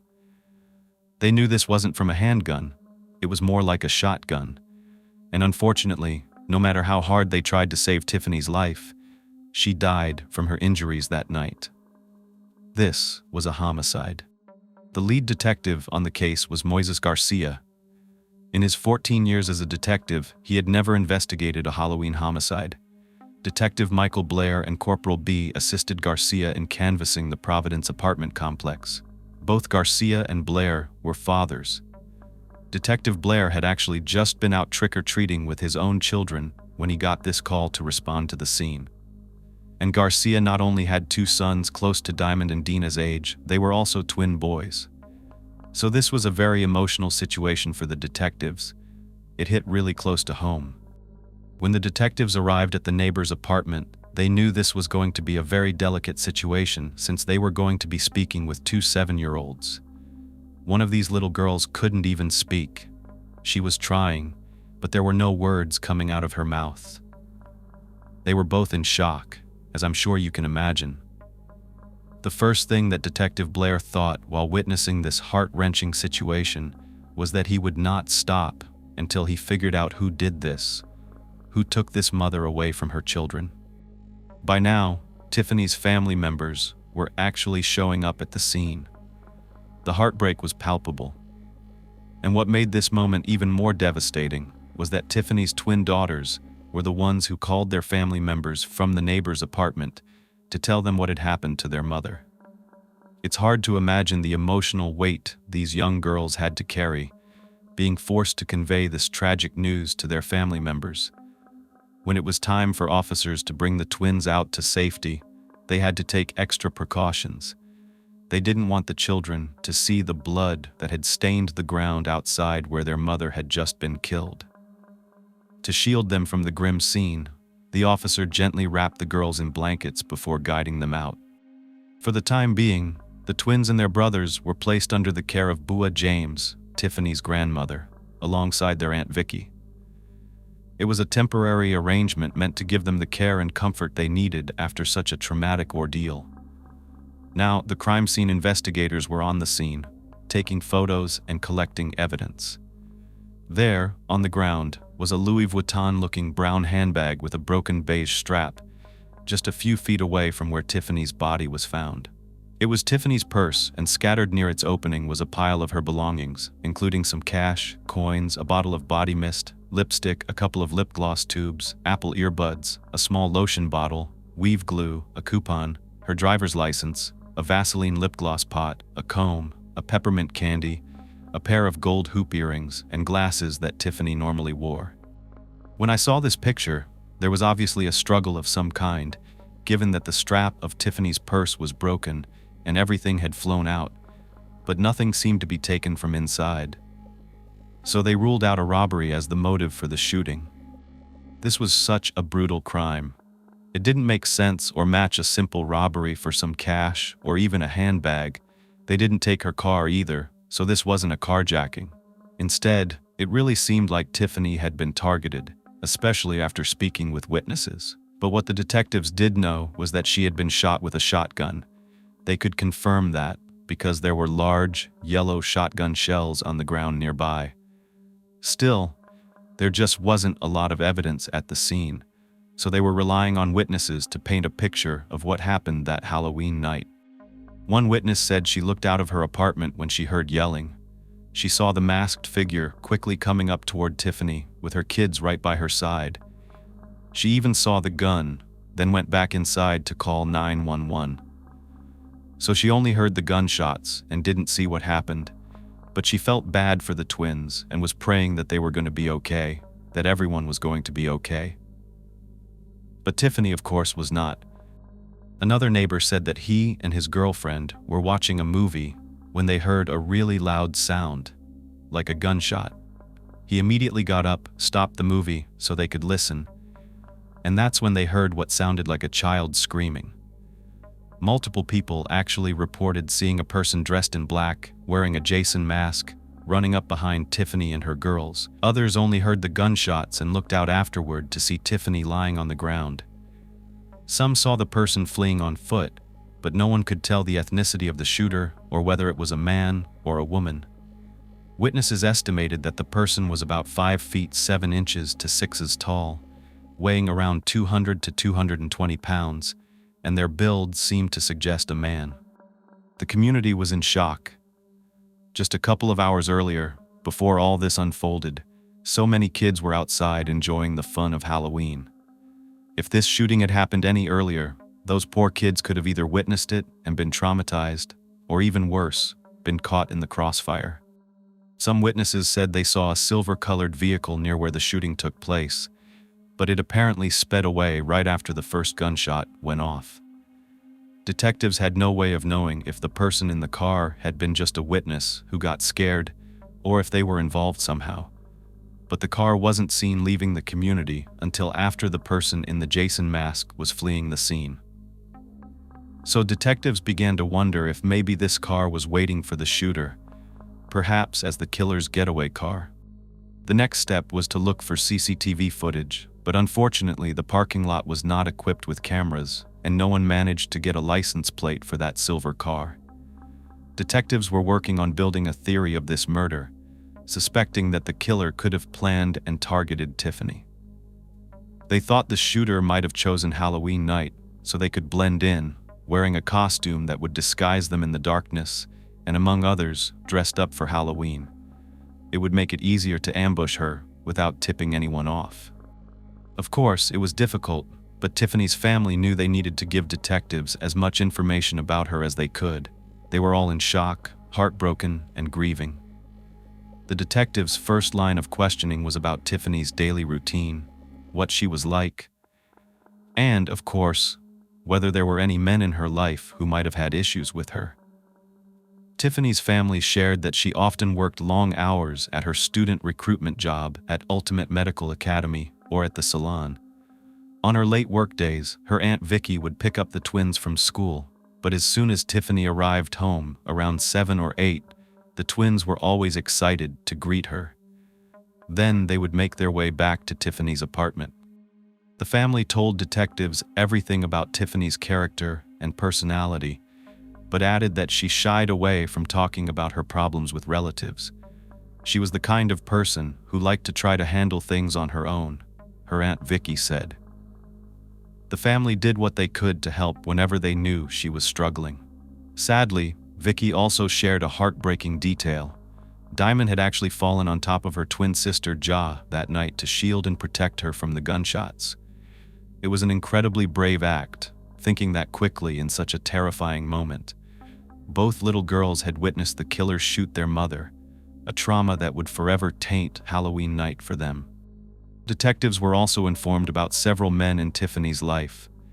The most significant and recent were her exes, Derek Andrews and Daryl Williams, and her current boyfriend, referred to as Ben. Tiffany had been involved with each of her exes, Derek and Daryl, for around 5 to 7 years, and she had 2 children with each, her 2 boys with Derek and the twin girls with Daryl. Daryl was her more recent ex. Tiffany had broken up with him a couple of years earlier after catching him cheating.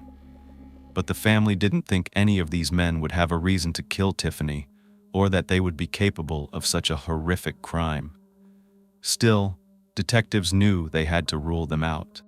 As any avid true crime follower would know, intimate partner violence is one of the leading causes of women's deaths, So detectives knew they needed to interview the men closest to Tiffany, and fast. At 4 o'clock in the morning, detectives arrived at Tiffany's most recent boyfriend Ben's house. When they pulled up, they were immediately on guard. It was very early, yet they noticed a light on and an open garage door. Outside, a man was pacing back and forth. As the officers approached, Ben looked up and told them he had been waiting for them, an odd thing to say. Then they noticed a firearm out of its case within arm's reach of Ben, who appeared distressed. The detectives wondered if he could be Tiffany's killer. Ben explained that he had been notified hours earlier about his girlfriend's murder. Her family had called him, and he swore he had nothing to do with it. Instead, he said he was terrified, afraid that he would be next, and fearful for his children's lives, which was why he was armed and waiting in his garage. Detectives asked Ben if he was willing to speak with them, and he agreed, even consenting to a taped interview right there in his garage. Ben explained that he had an alibi for the night of Tiffany's murder. He insisted all he wanted was to get his kids far away from the area as soon as possible, because he feared that whoever had targeted Tiffany could come after him, given that he was the closest person to her at the time. Detectives noted that Ben seemed genuinely upset and fearful, and his alibi checked out. He provided them with a timeline of what Tiffany was doing before the murder.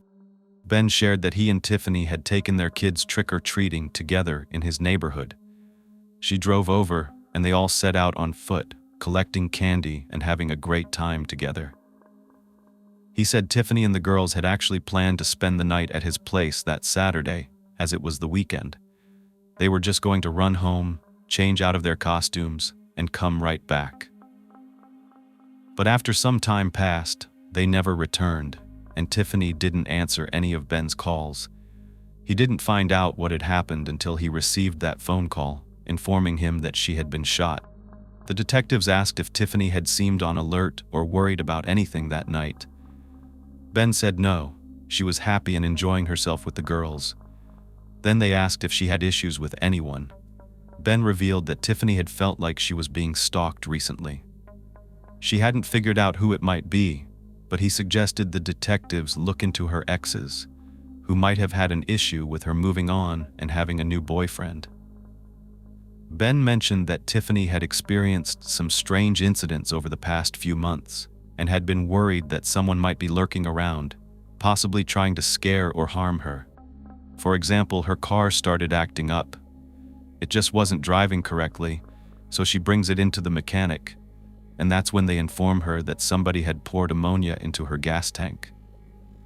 Now, usually if someone wants to ruin an engine, they would actually use hydrogen peroxide. They'd put that in your fuel tank, which could even cause a fire. But ammonia could cause erosion, and according to the mechanic, her car would need to be flushed out. So she had to pay for it because it can do damage to your vehicle. Even that night, on Halloween, Ben said that at one point he noticed a black car with dark tinted windows kind of creeping slowly behind them as they walked through his neighborhood. That doesn't match the vehicle that witnesses say they saw leaving Tiffany's apartment complex. But the fact that Tiffany was worried about a stalker is a lead for these detectives. Except, Ben offers one more detail that is chilling, given what the detectives already know about Tiffany's killer. He said that there was a white Jason mask hanging from the black car's rearview mirror. That's weird. That's a big clue.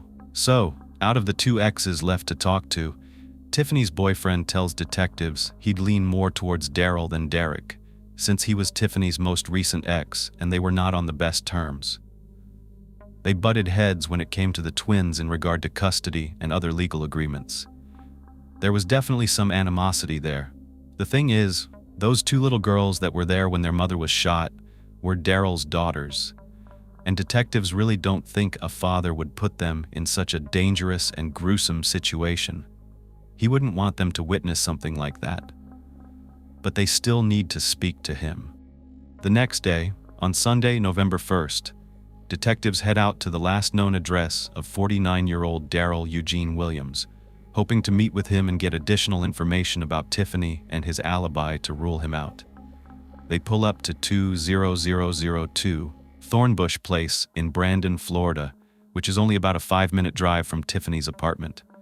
When they get to the house, there are a couple of vehicles in the driveway: a dark-colored SUV, a green sedan, and a gold Toyota Camry. And again, they don't match the car the witnesses said they saw from the scene. But maybe that silver car wasn't involved at all. Just to do their due diligence, the detectives split up into teams, and a couple of them go around the neighborhood asking neighbors what cars are usually parked over at Daryl's. No one mentions a silver vehicle. When the other detectives knock on Daryl's front door, nobody answers, so they decide to wait outside in their cruisers until Daryl makes his way home. But before he does, one of his older daughters walks up the driveway. Before she makes it inside, the detectives stop her and tell her why they're there. She had no idea that Tiffany had been murdered, so when they give her this news, she nearly drops to her knees. She is so upset, especially when she finds out that her little half-sisters, Diamond and Anya, were present when their mother was gunned down. She wanted to know if they were okay, and the detectives let her know that they were unharmed. But what they really needed was to speak to her father, since he's someone close to Tiffany. Now, after hearing everything, Daryl's daughter's perception about why the detectives were there was because they thought that maybe her dad was involved. She wanted to help in any way that she could, so she told them what she'd experienced in the past, saying that her father was the type of guy who had to get his way. He was very controlling. She'd seen him become violent, especially towards his romantic partners, and this usually happened when they weren't doing as he expected them to. If you go against him, she said, there would be consequences. She'd even witnessed him pull a gun on her own mother back when they were married, before he got together with Tiffany. According to his daughter, Daryl pointed the gun right in her mother's face during an argument. She went on to say that after the relationship between her dad and Tiffany ended, he was not happy. They'd been in and out of court ever since. Before the detectives left, Daryl's daughter let them know that she hadn't spoken or seen her father since earlier in the day on Halloween. The detectives decide to take a trip over to Daryl's workplace at Mosaic Phosphate Plant in Riverview. This was about 15 minutes away in East Tampa. They asked his employer about his work record, what type of employee he is, whether he's got anything of concern on his work record, and of course, they explain the reason why they're asking. His boss tells investigators that Daryl is a very hard worker. He's the type of guy who would work a day shift and a night shift, and even pick up shifts when other people would call in. He'd actually be the first person to offer to cover a shift for someone. He did work the day shift on Halloween, but when someone called in to take the night off at the last minute, Daryl declined to pick up that shift, saying that he would not be available. Now that's not that out of the ordinary. It is Halloween, it's a holiday, and he has kids, but it could mean that he had the opportunity to commit this crime. When detectives informed Daryl's boss that his ex-wife had been murdered and they needed to obtain Daryl's alibi, his response was kind of like, "Oh, I wouldn't be surprised if he had something to do with it." So of course this is going to raise a red flag, and they asked him to elaborate.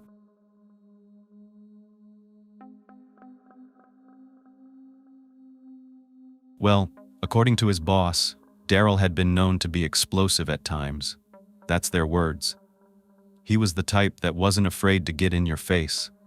He wasn't the most professional employee. He was even known to threaten coworkers when they challenged him on something. He was abrasive, and people tried to actually steer clear of him so they wouldn't set him off.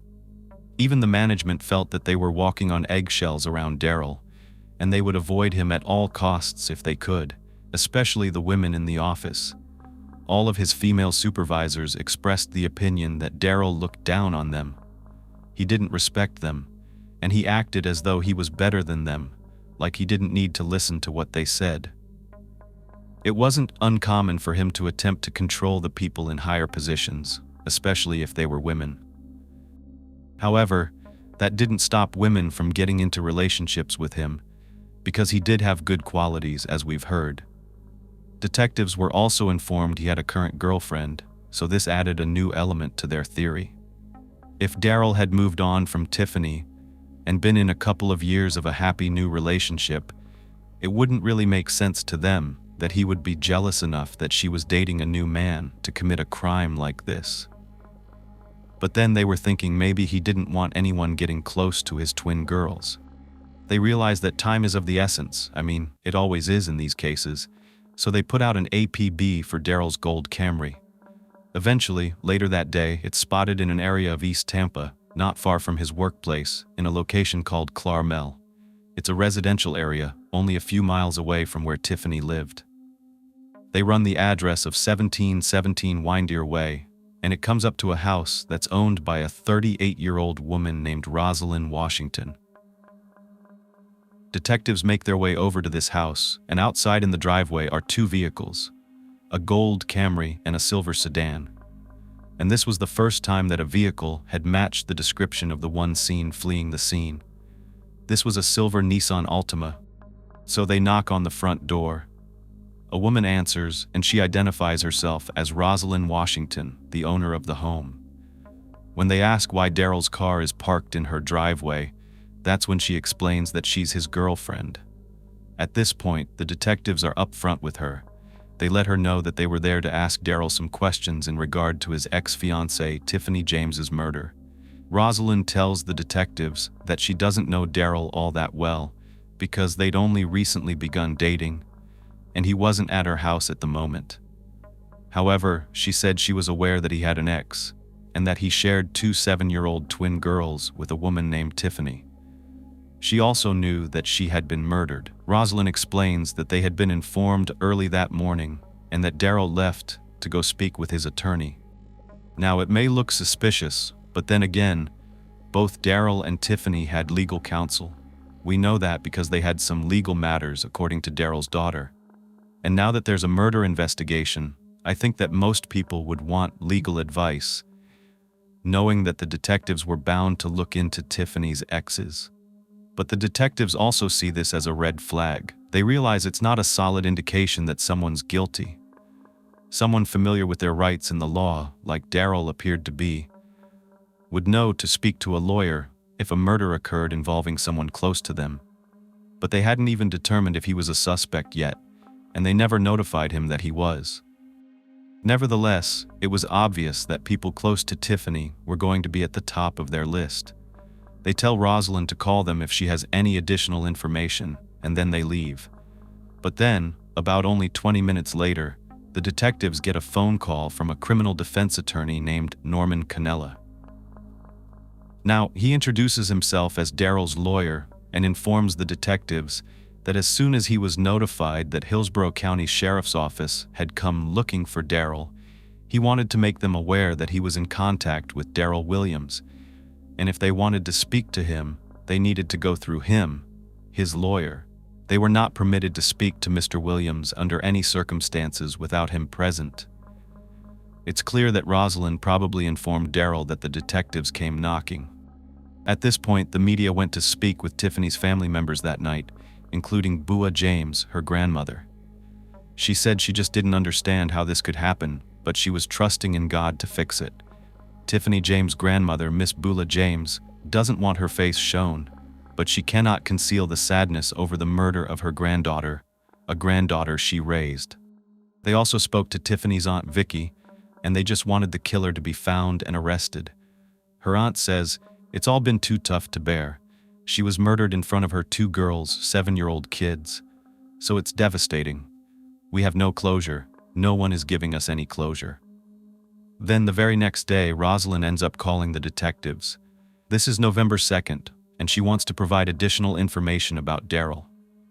Rosalind actually painted a completely different picture of Daryl than one investigators had already heard. Granted, she did admit she hadn't known him very long, but according to her, Daryl was kind, loving, and a good father. He wasn't controlling or possessive, and most importantly, she insisted that Daryl had no issues with Tiffany James whatsoever.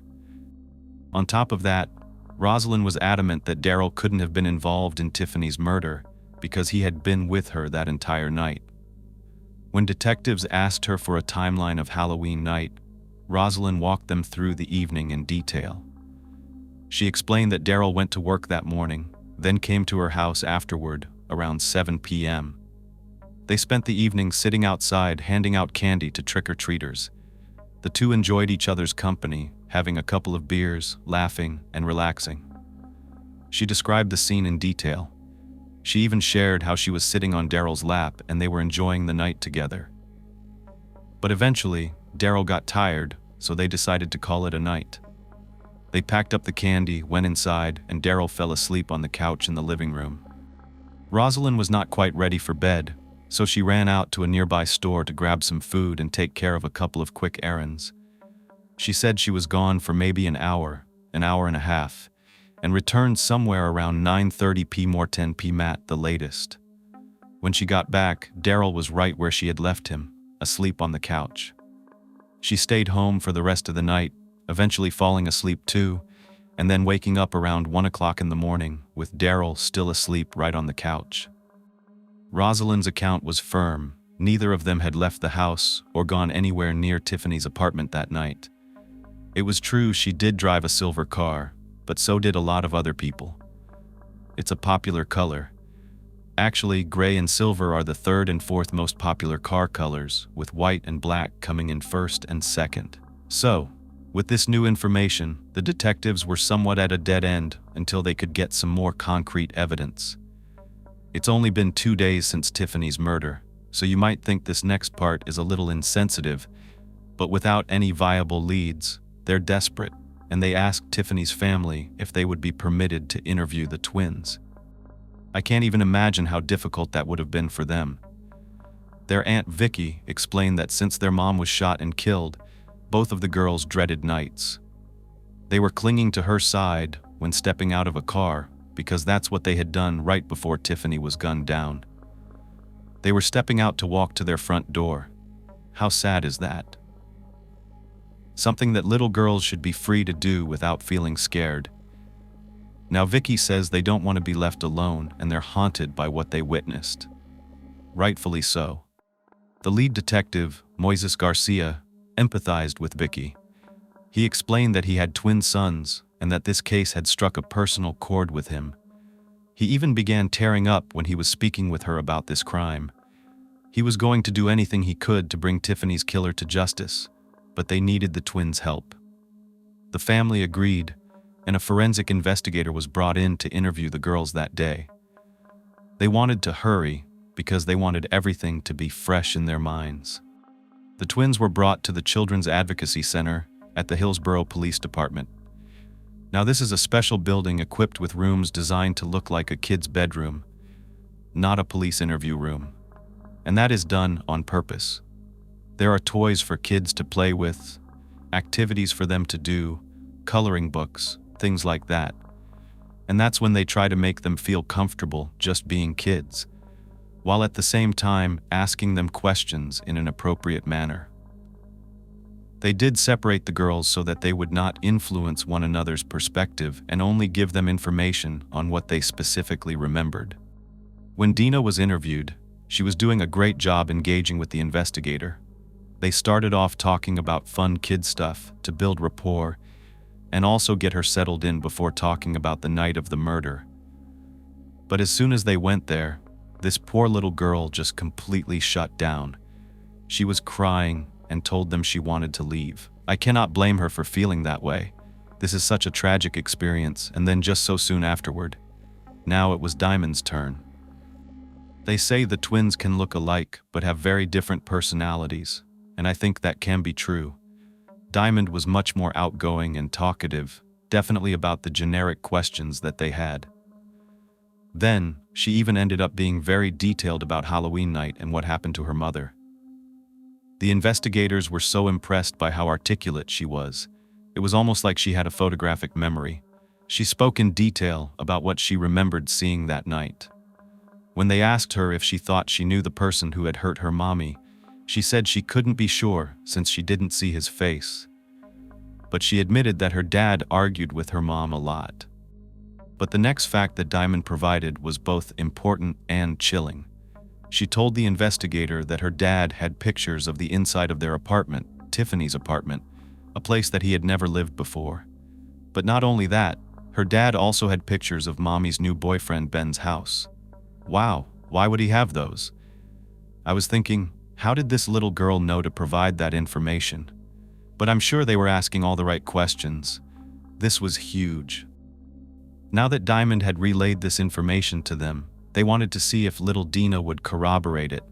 And sure enough, she said she also saw the photos that her daddy had. She said that her daddy had said he got them from a private investigator.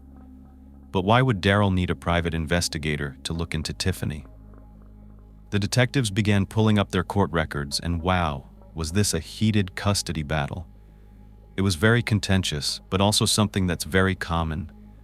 Both Tiffany and Daryl wanted legal custody of the twins, and they were willing to continue to bring legal motions against one another until they got it. But there was more. The legal reports documented a long, volatile relationship over 7 years, and when they were together, they were both accusing one another of all kinds of abuse. Both of them had requested protective orders against one another at least twice, and at both times, they were denied. Neither one of them was granted protection. In one of Tiffany's requests from back in 2011, when the two of them started to separate but were still sharing visitation with the girls, Tiffany wrote, "I'm afraid to meet him alone because of all the threats he has made." She was asking the court for supervision while exchanging the twins, but this was ultimately denied. In one of Tiffany's requests from back in 2011, when the two of them started to separate but were still sharing visitation with the girls, Tiffany wrote, "I'm afraid to meet him alone because of all the threats he has made." She was asking the court for supervision while exchanging the twins, but this was ultimately denied. In another petition, Tiffany told the court that Daryl disrespected her older sons, saying that if they died, he would spit on their graves. Tiffany said, "He threatened our life, saying that he will do something to me and my boys, and my family would have to prepare for a funeral." The accusations went back and forth for years, both claiming that the other one was the problem. In August of that year, just a couple of months before Tiffany was killed, it was Daryl who filed a petition of his own. He alleged that Tiffany's family, her relatives, were harassing him with phone calls and threatening to blow his brains out. His words. A judge dismissed this petition because there was insufficient evidence to prove that this really happened, so they couldn't proceed with any legal remedies. It seemed as though it was just a he said, she said situation. But it was clear that they definitely disliked one another and were still at odds in the weeks leading up to the killing. This, coupled with the fact that Ben told investigators he saw a black car creeping close behind them on Halloween night, with a white Jason mask hanging from the car's rearview mirror, made Daryl their prime suspect, unless new information was provided to them to rule him out. Maybe he got the private investigator because he wanted to gather more evidence to use against Tiffany in court. The detectives began interviewing more of Tiffany's friends and family members, and they believed that Daryl would be capable of harming Tiffany. He had actually come up to her work recently and harassed her, threatening her and making her feel unsafe. As a matter of fact, the day before the murder had taken place, like in many cases we've heard about, there was a custody decision being made. This is a huge red flag, a prime time for dangerous situations to occur. The court was going to make a final decision in the case on who was going to get custody, and all the evidence provided to the court sided with Tiffany. She was granted full legal custody of Diamond and Anayat, and obviously Daryl was not happy. These cases are always complicated. It's hard to choose between two parents, but in this case, Daryl wanted the twins because it seemed like he didn't want to pay Tiffany a dime in child support. He had already been complaining about this aspect of the case for a while, and since the twins were only 7, he was looking at being on the hook every month for at least the next 10 to 11 years. The thing is, the twins were not his only children. Daryl had children from previous relationships, and he already owed child support for those kids. So the detectives kept on digging, and they uncovered that Daryl owed, just wait for $100,000 in back child support already for the kids that he had with different women, not Tiffany. $100,000.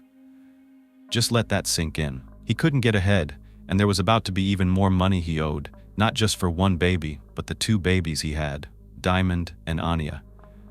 Could this have been a motive for murder?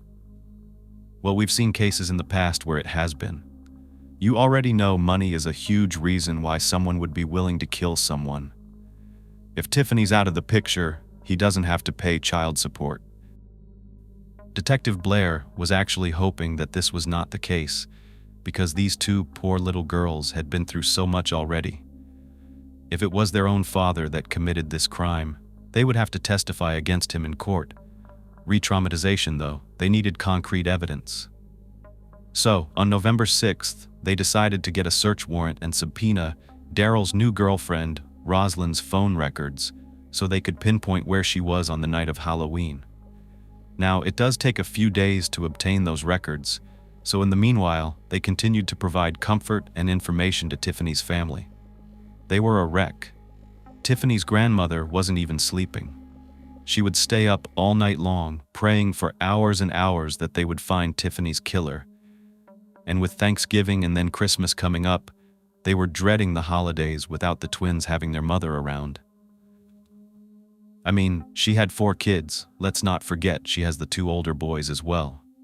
Tiffany's funeral, or going home celebration as it was called, was going to be held on Saturday, November 14th, at 11 a.m. at the New Mount Zion Church, followed by her burial service at Orange Hill Cemetery. Meanwhile, detectives are sifting through Daryl's girlfriend Rosalind's phone records, and her GPS does not put her at home at the time Tiffany was killed. So they already know that she's being deceptive. But it's where her phone was that pointed to a smoking gun. It was at Tiffany's apartment complex. Wow. So now they wondered, had Rosalind committed this crime? Had Daryl actually been sleeping, and she left to take matters into her own hands? But then again, her body type did not match the stature of the person the witnesses saw running away from the scene. But remember, she does drive a silver car, and it's said that it left as soon as the person who shot Tiffany was running away. So, had Daryl used Rosalind's car that night without her knowledge, or was she his getaway driver and involved in this entire thing? By November 21st, the detectives go and pick up Rosalind, and they detain her on suspicion of being involved in a murder.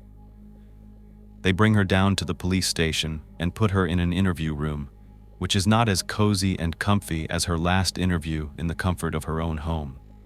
They were hoping that by putting pressure on her, she would tell them what she knows. Garcia first tried to build rapport with Rosalind. He tells her there are 2 little girls suffering, 2 innocent girls who lost their mother, and they're hoping that Rosalind can shed some light on what happened. They don't confront her with her GPS info right out the gate, but Garcia begs her, "Do not lie to me." She tells him she's being honest, but she knows nothing about Tiffany's murder. So they had to turn up the heat. Garcia takes out a map, he puts it in front of her, and it has all these dots of the places where her phone had pinged on Halloween. Detective Blair is also present in this interview room, and as Rosalind's reviewing this map, she knows, like, damn, they got a lot of information on me. He and Garcia are letting her know that they know she's not telling the truth, and Blair asks her point blank, "What happened on Halloween? Please tell us, because there are 2 little girls that witnessed this." Rosalind did start to break down. She was hysterically crying so hard she fell out of her chair, then rolled on the floor, curling up in the fetal position in the corner of that room. But it seemed like her reaction was related to what Detective Blair said about those poor little girls, and not because she was going to confess to knowing anything.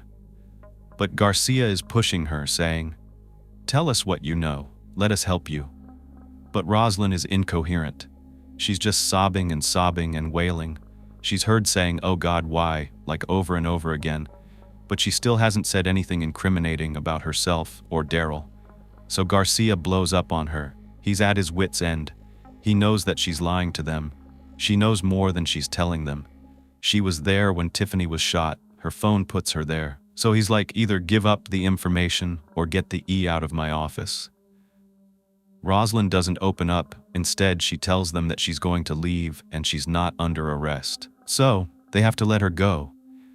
But they do inform her that they have obtained a search warrant for her vehicle, so she will not be taking her dark silver Nissan Altima home with her.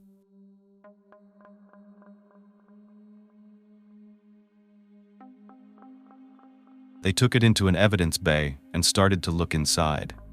They were hoping that they would find something to link the car to the murder, like the mask, some kind of clothing, black sweatshirt or pants or something.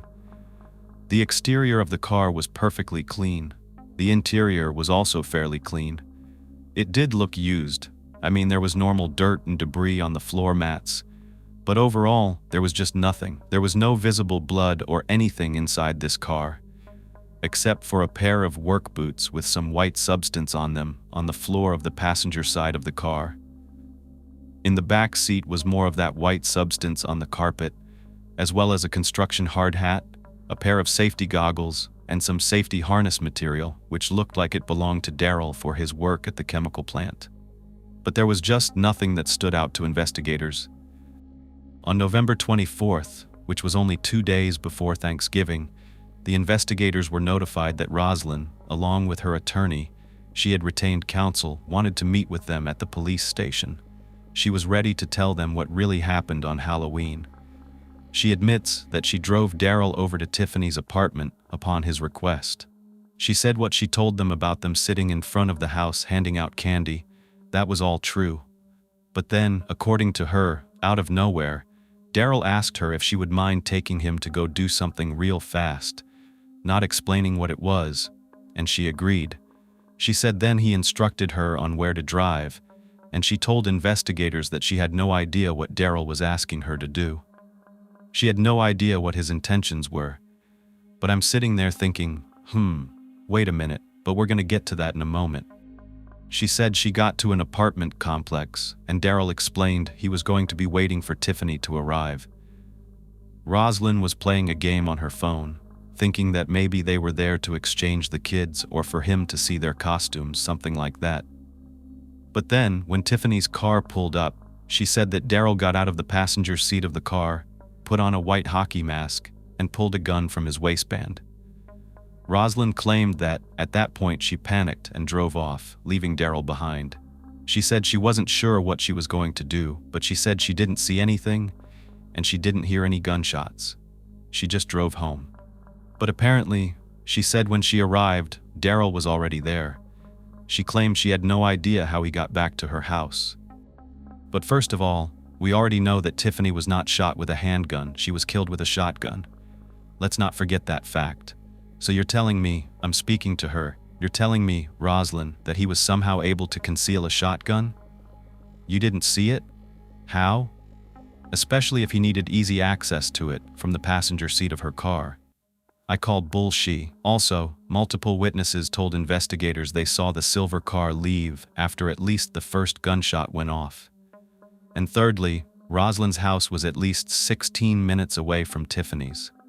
If she left in her car and Daryl was on foot without a vehicle, how did he make it to her place before she got home?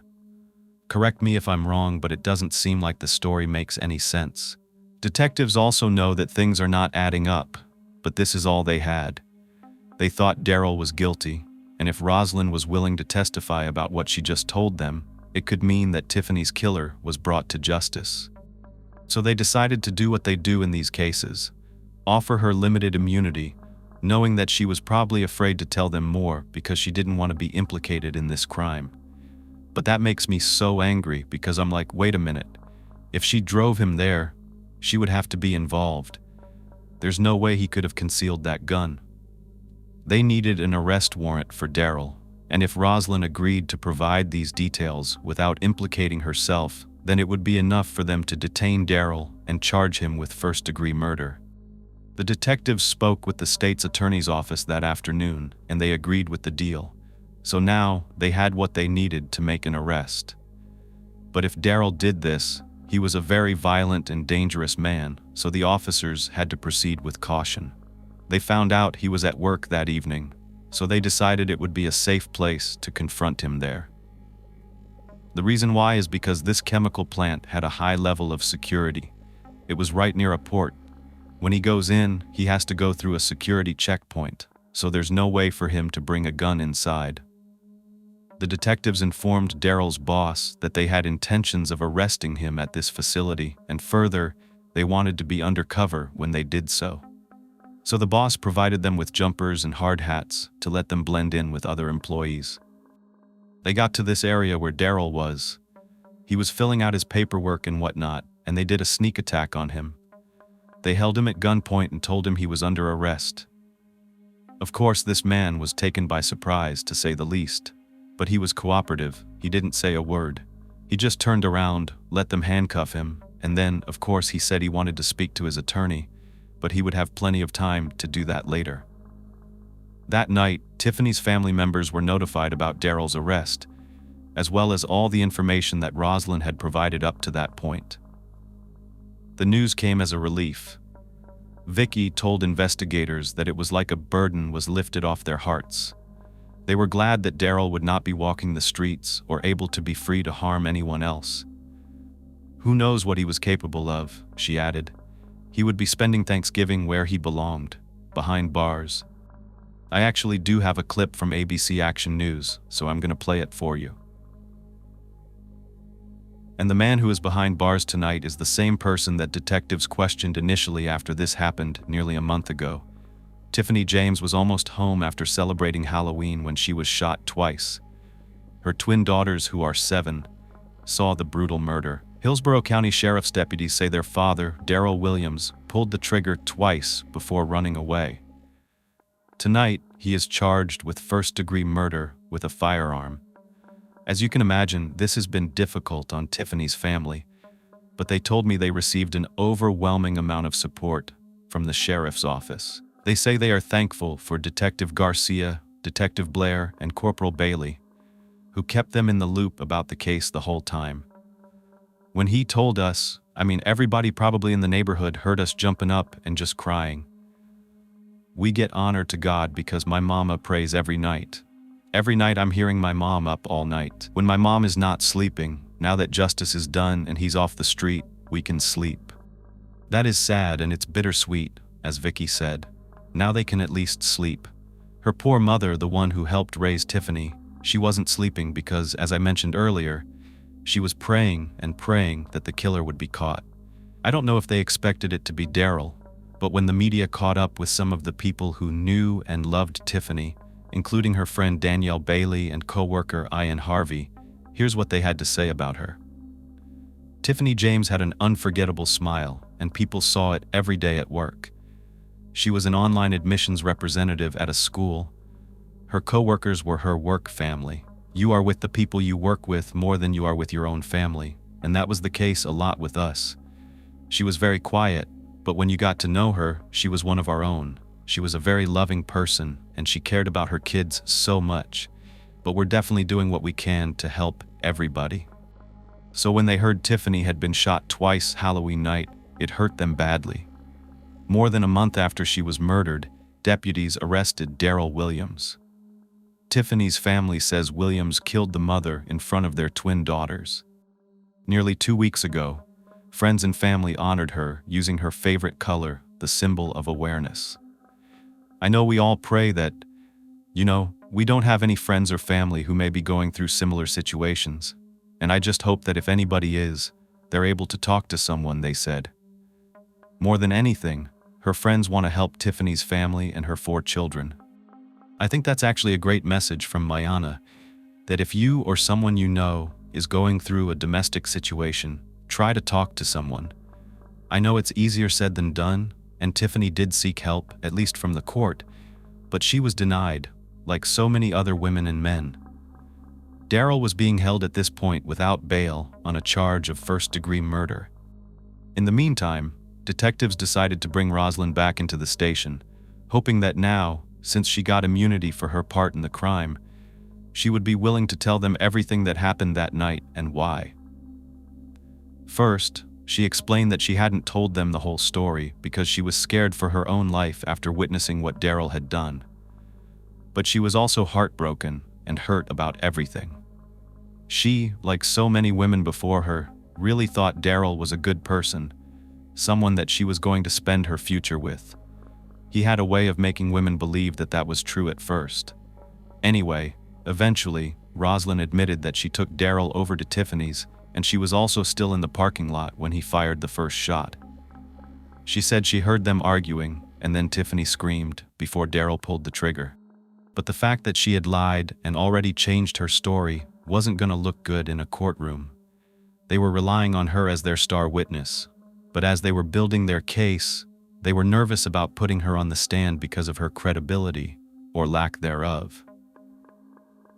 Then there was new information that came out from Daryl himself following his arrest. Daryl obtained a public defender, Dana Hentz, and they let the lead prosecutor on this case, Scott Herron, know that they were planning on painting Rosalind as a liar, a cheater, and a schemer. They had every right to present other theories to a jury, and they intended to, because according to Daryl, there was way more to the story. It wasn't him that killed Tiffany. He claimed no, it was actually his adult son, Darren Williams, and his mistress, Rosalind Washington. Wait a minute, yeah, you're hearing that correctly. According to Daryl, his son, his adult son, and his girlfriend were framing him for the murder. I know Daryl said that he found out his own son was having an affair with his girlfriend, and the two of them came up with a scheme to continue this secret affair and ultimately get all of Daryl's money after the murder. They were going to pin it on him and then liquidate all of his assets.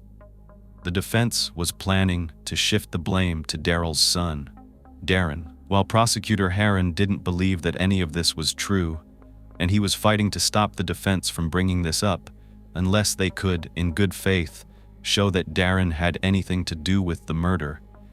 Otherwise, they should be prohibited from questioning anyone about this aspect of the case or getting into this alternative theory whatsoever. Daryl's defense attorney argued, though, that any possible motive, whether it was money, whether it was to be in a relationship with his son, it's all motive, and that they would fight to argue that in court. Well, the detectives, along with the prosecutor's office, feared that this was going to turn into a circus, with these two poor little girls having to witness all of it. They didn't have the physical evidence to link Daryl to the crime, and if the defense ruined Rosalind's credibility, let's say there's evidence that she slept with his son, then their witness would be no good. So they decided to offer Daryl a plea deal. This was tough, because Tiffany's family wanted to see Daryl spend the rest of his life behind bars. Her Aunt Vicky said, "I hope he gets life. He broke up a family.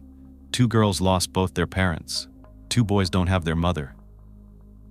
But in order to keep Daryl off the streets at all, they offered him 20 years in prison instead of life if he would plead guilty to Tiffany's murder. This was a man that shot his children's mother in the face with a shotgun in cold blood while she was lying defenseless on the ground. For those who loved Tiffany, this did not seem like justice. He would be out when he was 69 years old, still young enough to experience happiness, a future, a life of his own. He callously robbed that from Tiffany. But the deal went through. One of the hardest parts is not knowing why he did this. He wasn't required to explain his motive at all. So what do you think? Because one of his cellmates claimed that Daryl confessed to him that he did it because Tiffany refused to take him back after they broke up. And it was a classic case of, if he couldn't have her, then no one could. But I don't know. I'm not sure it's just that.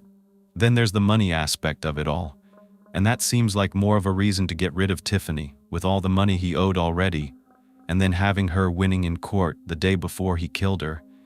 That seems directly connected to her murder. But it could be a little of both.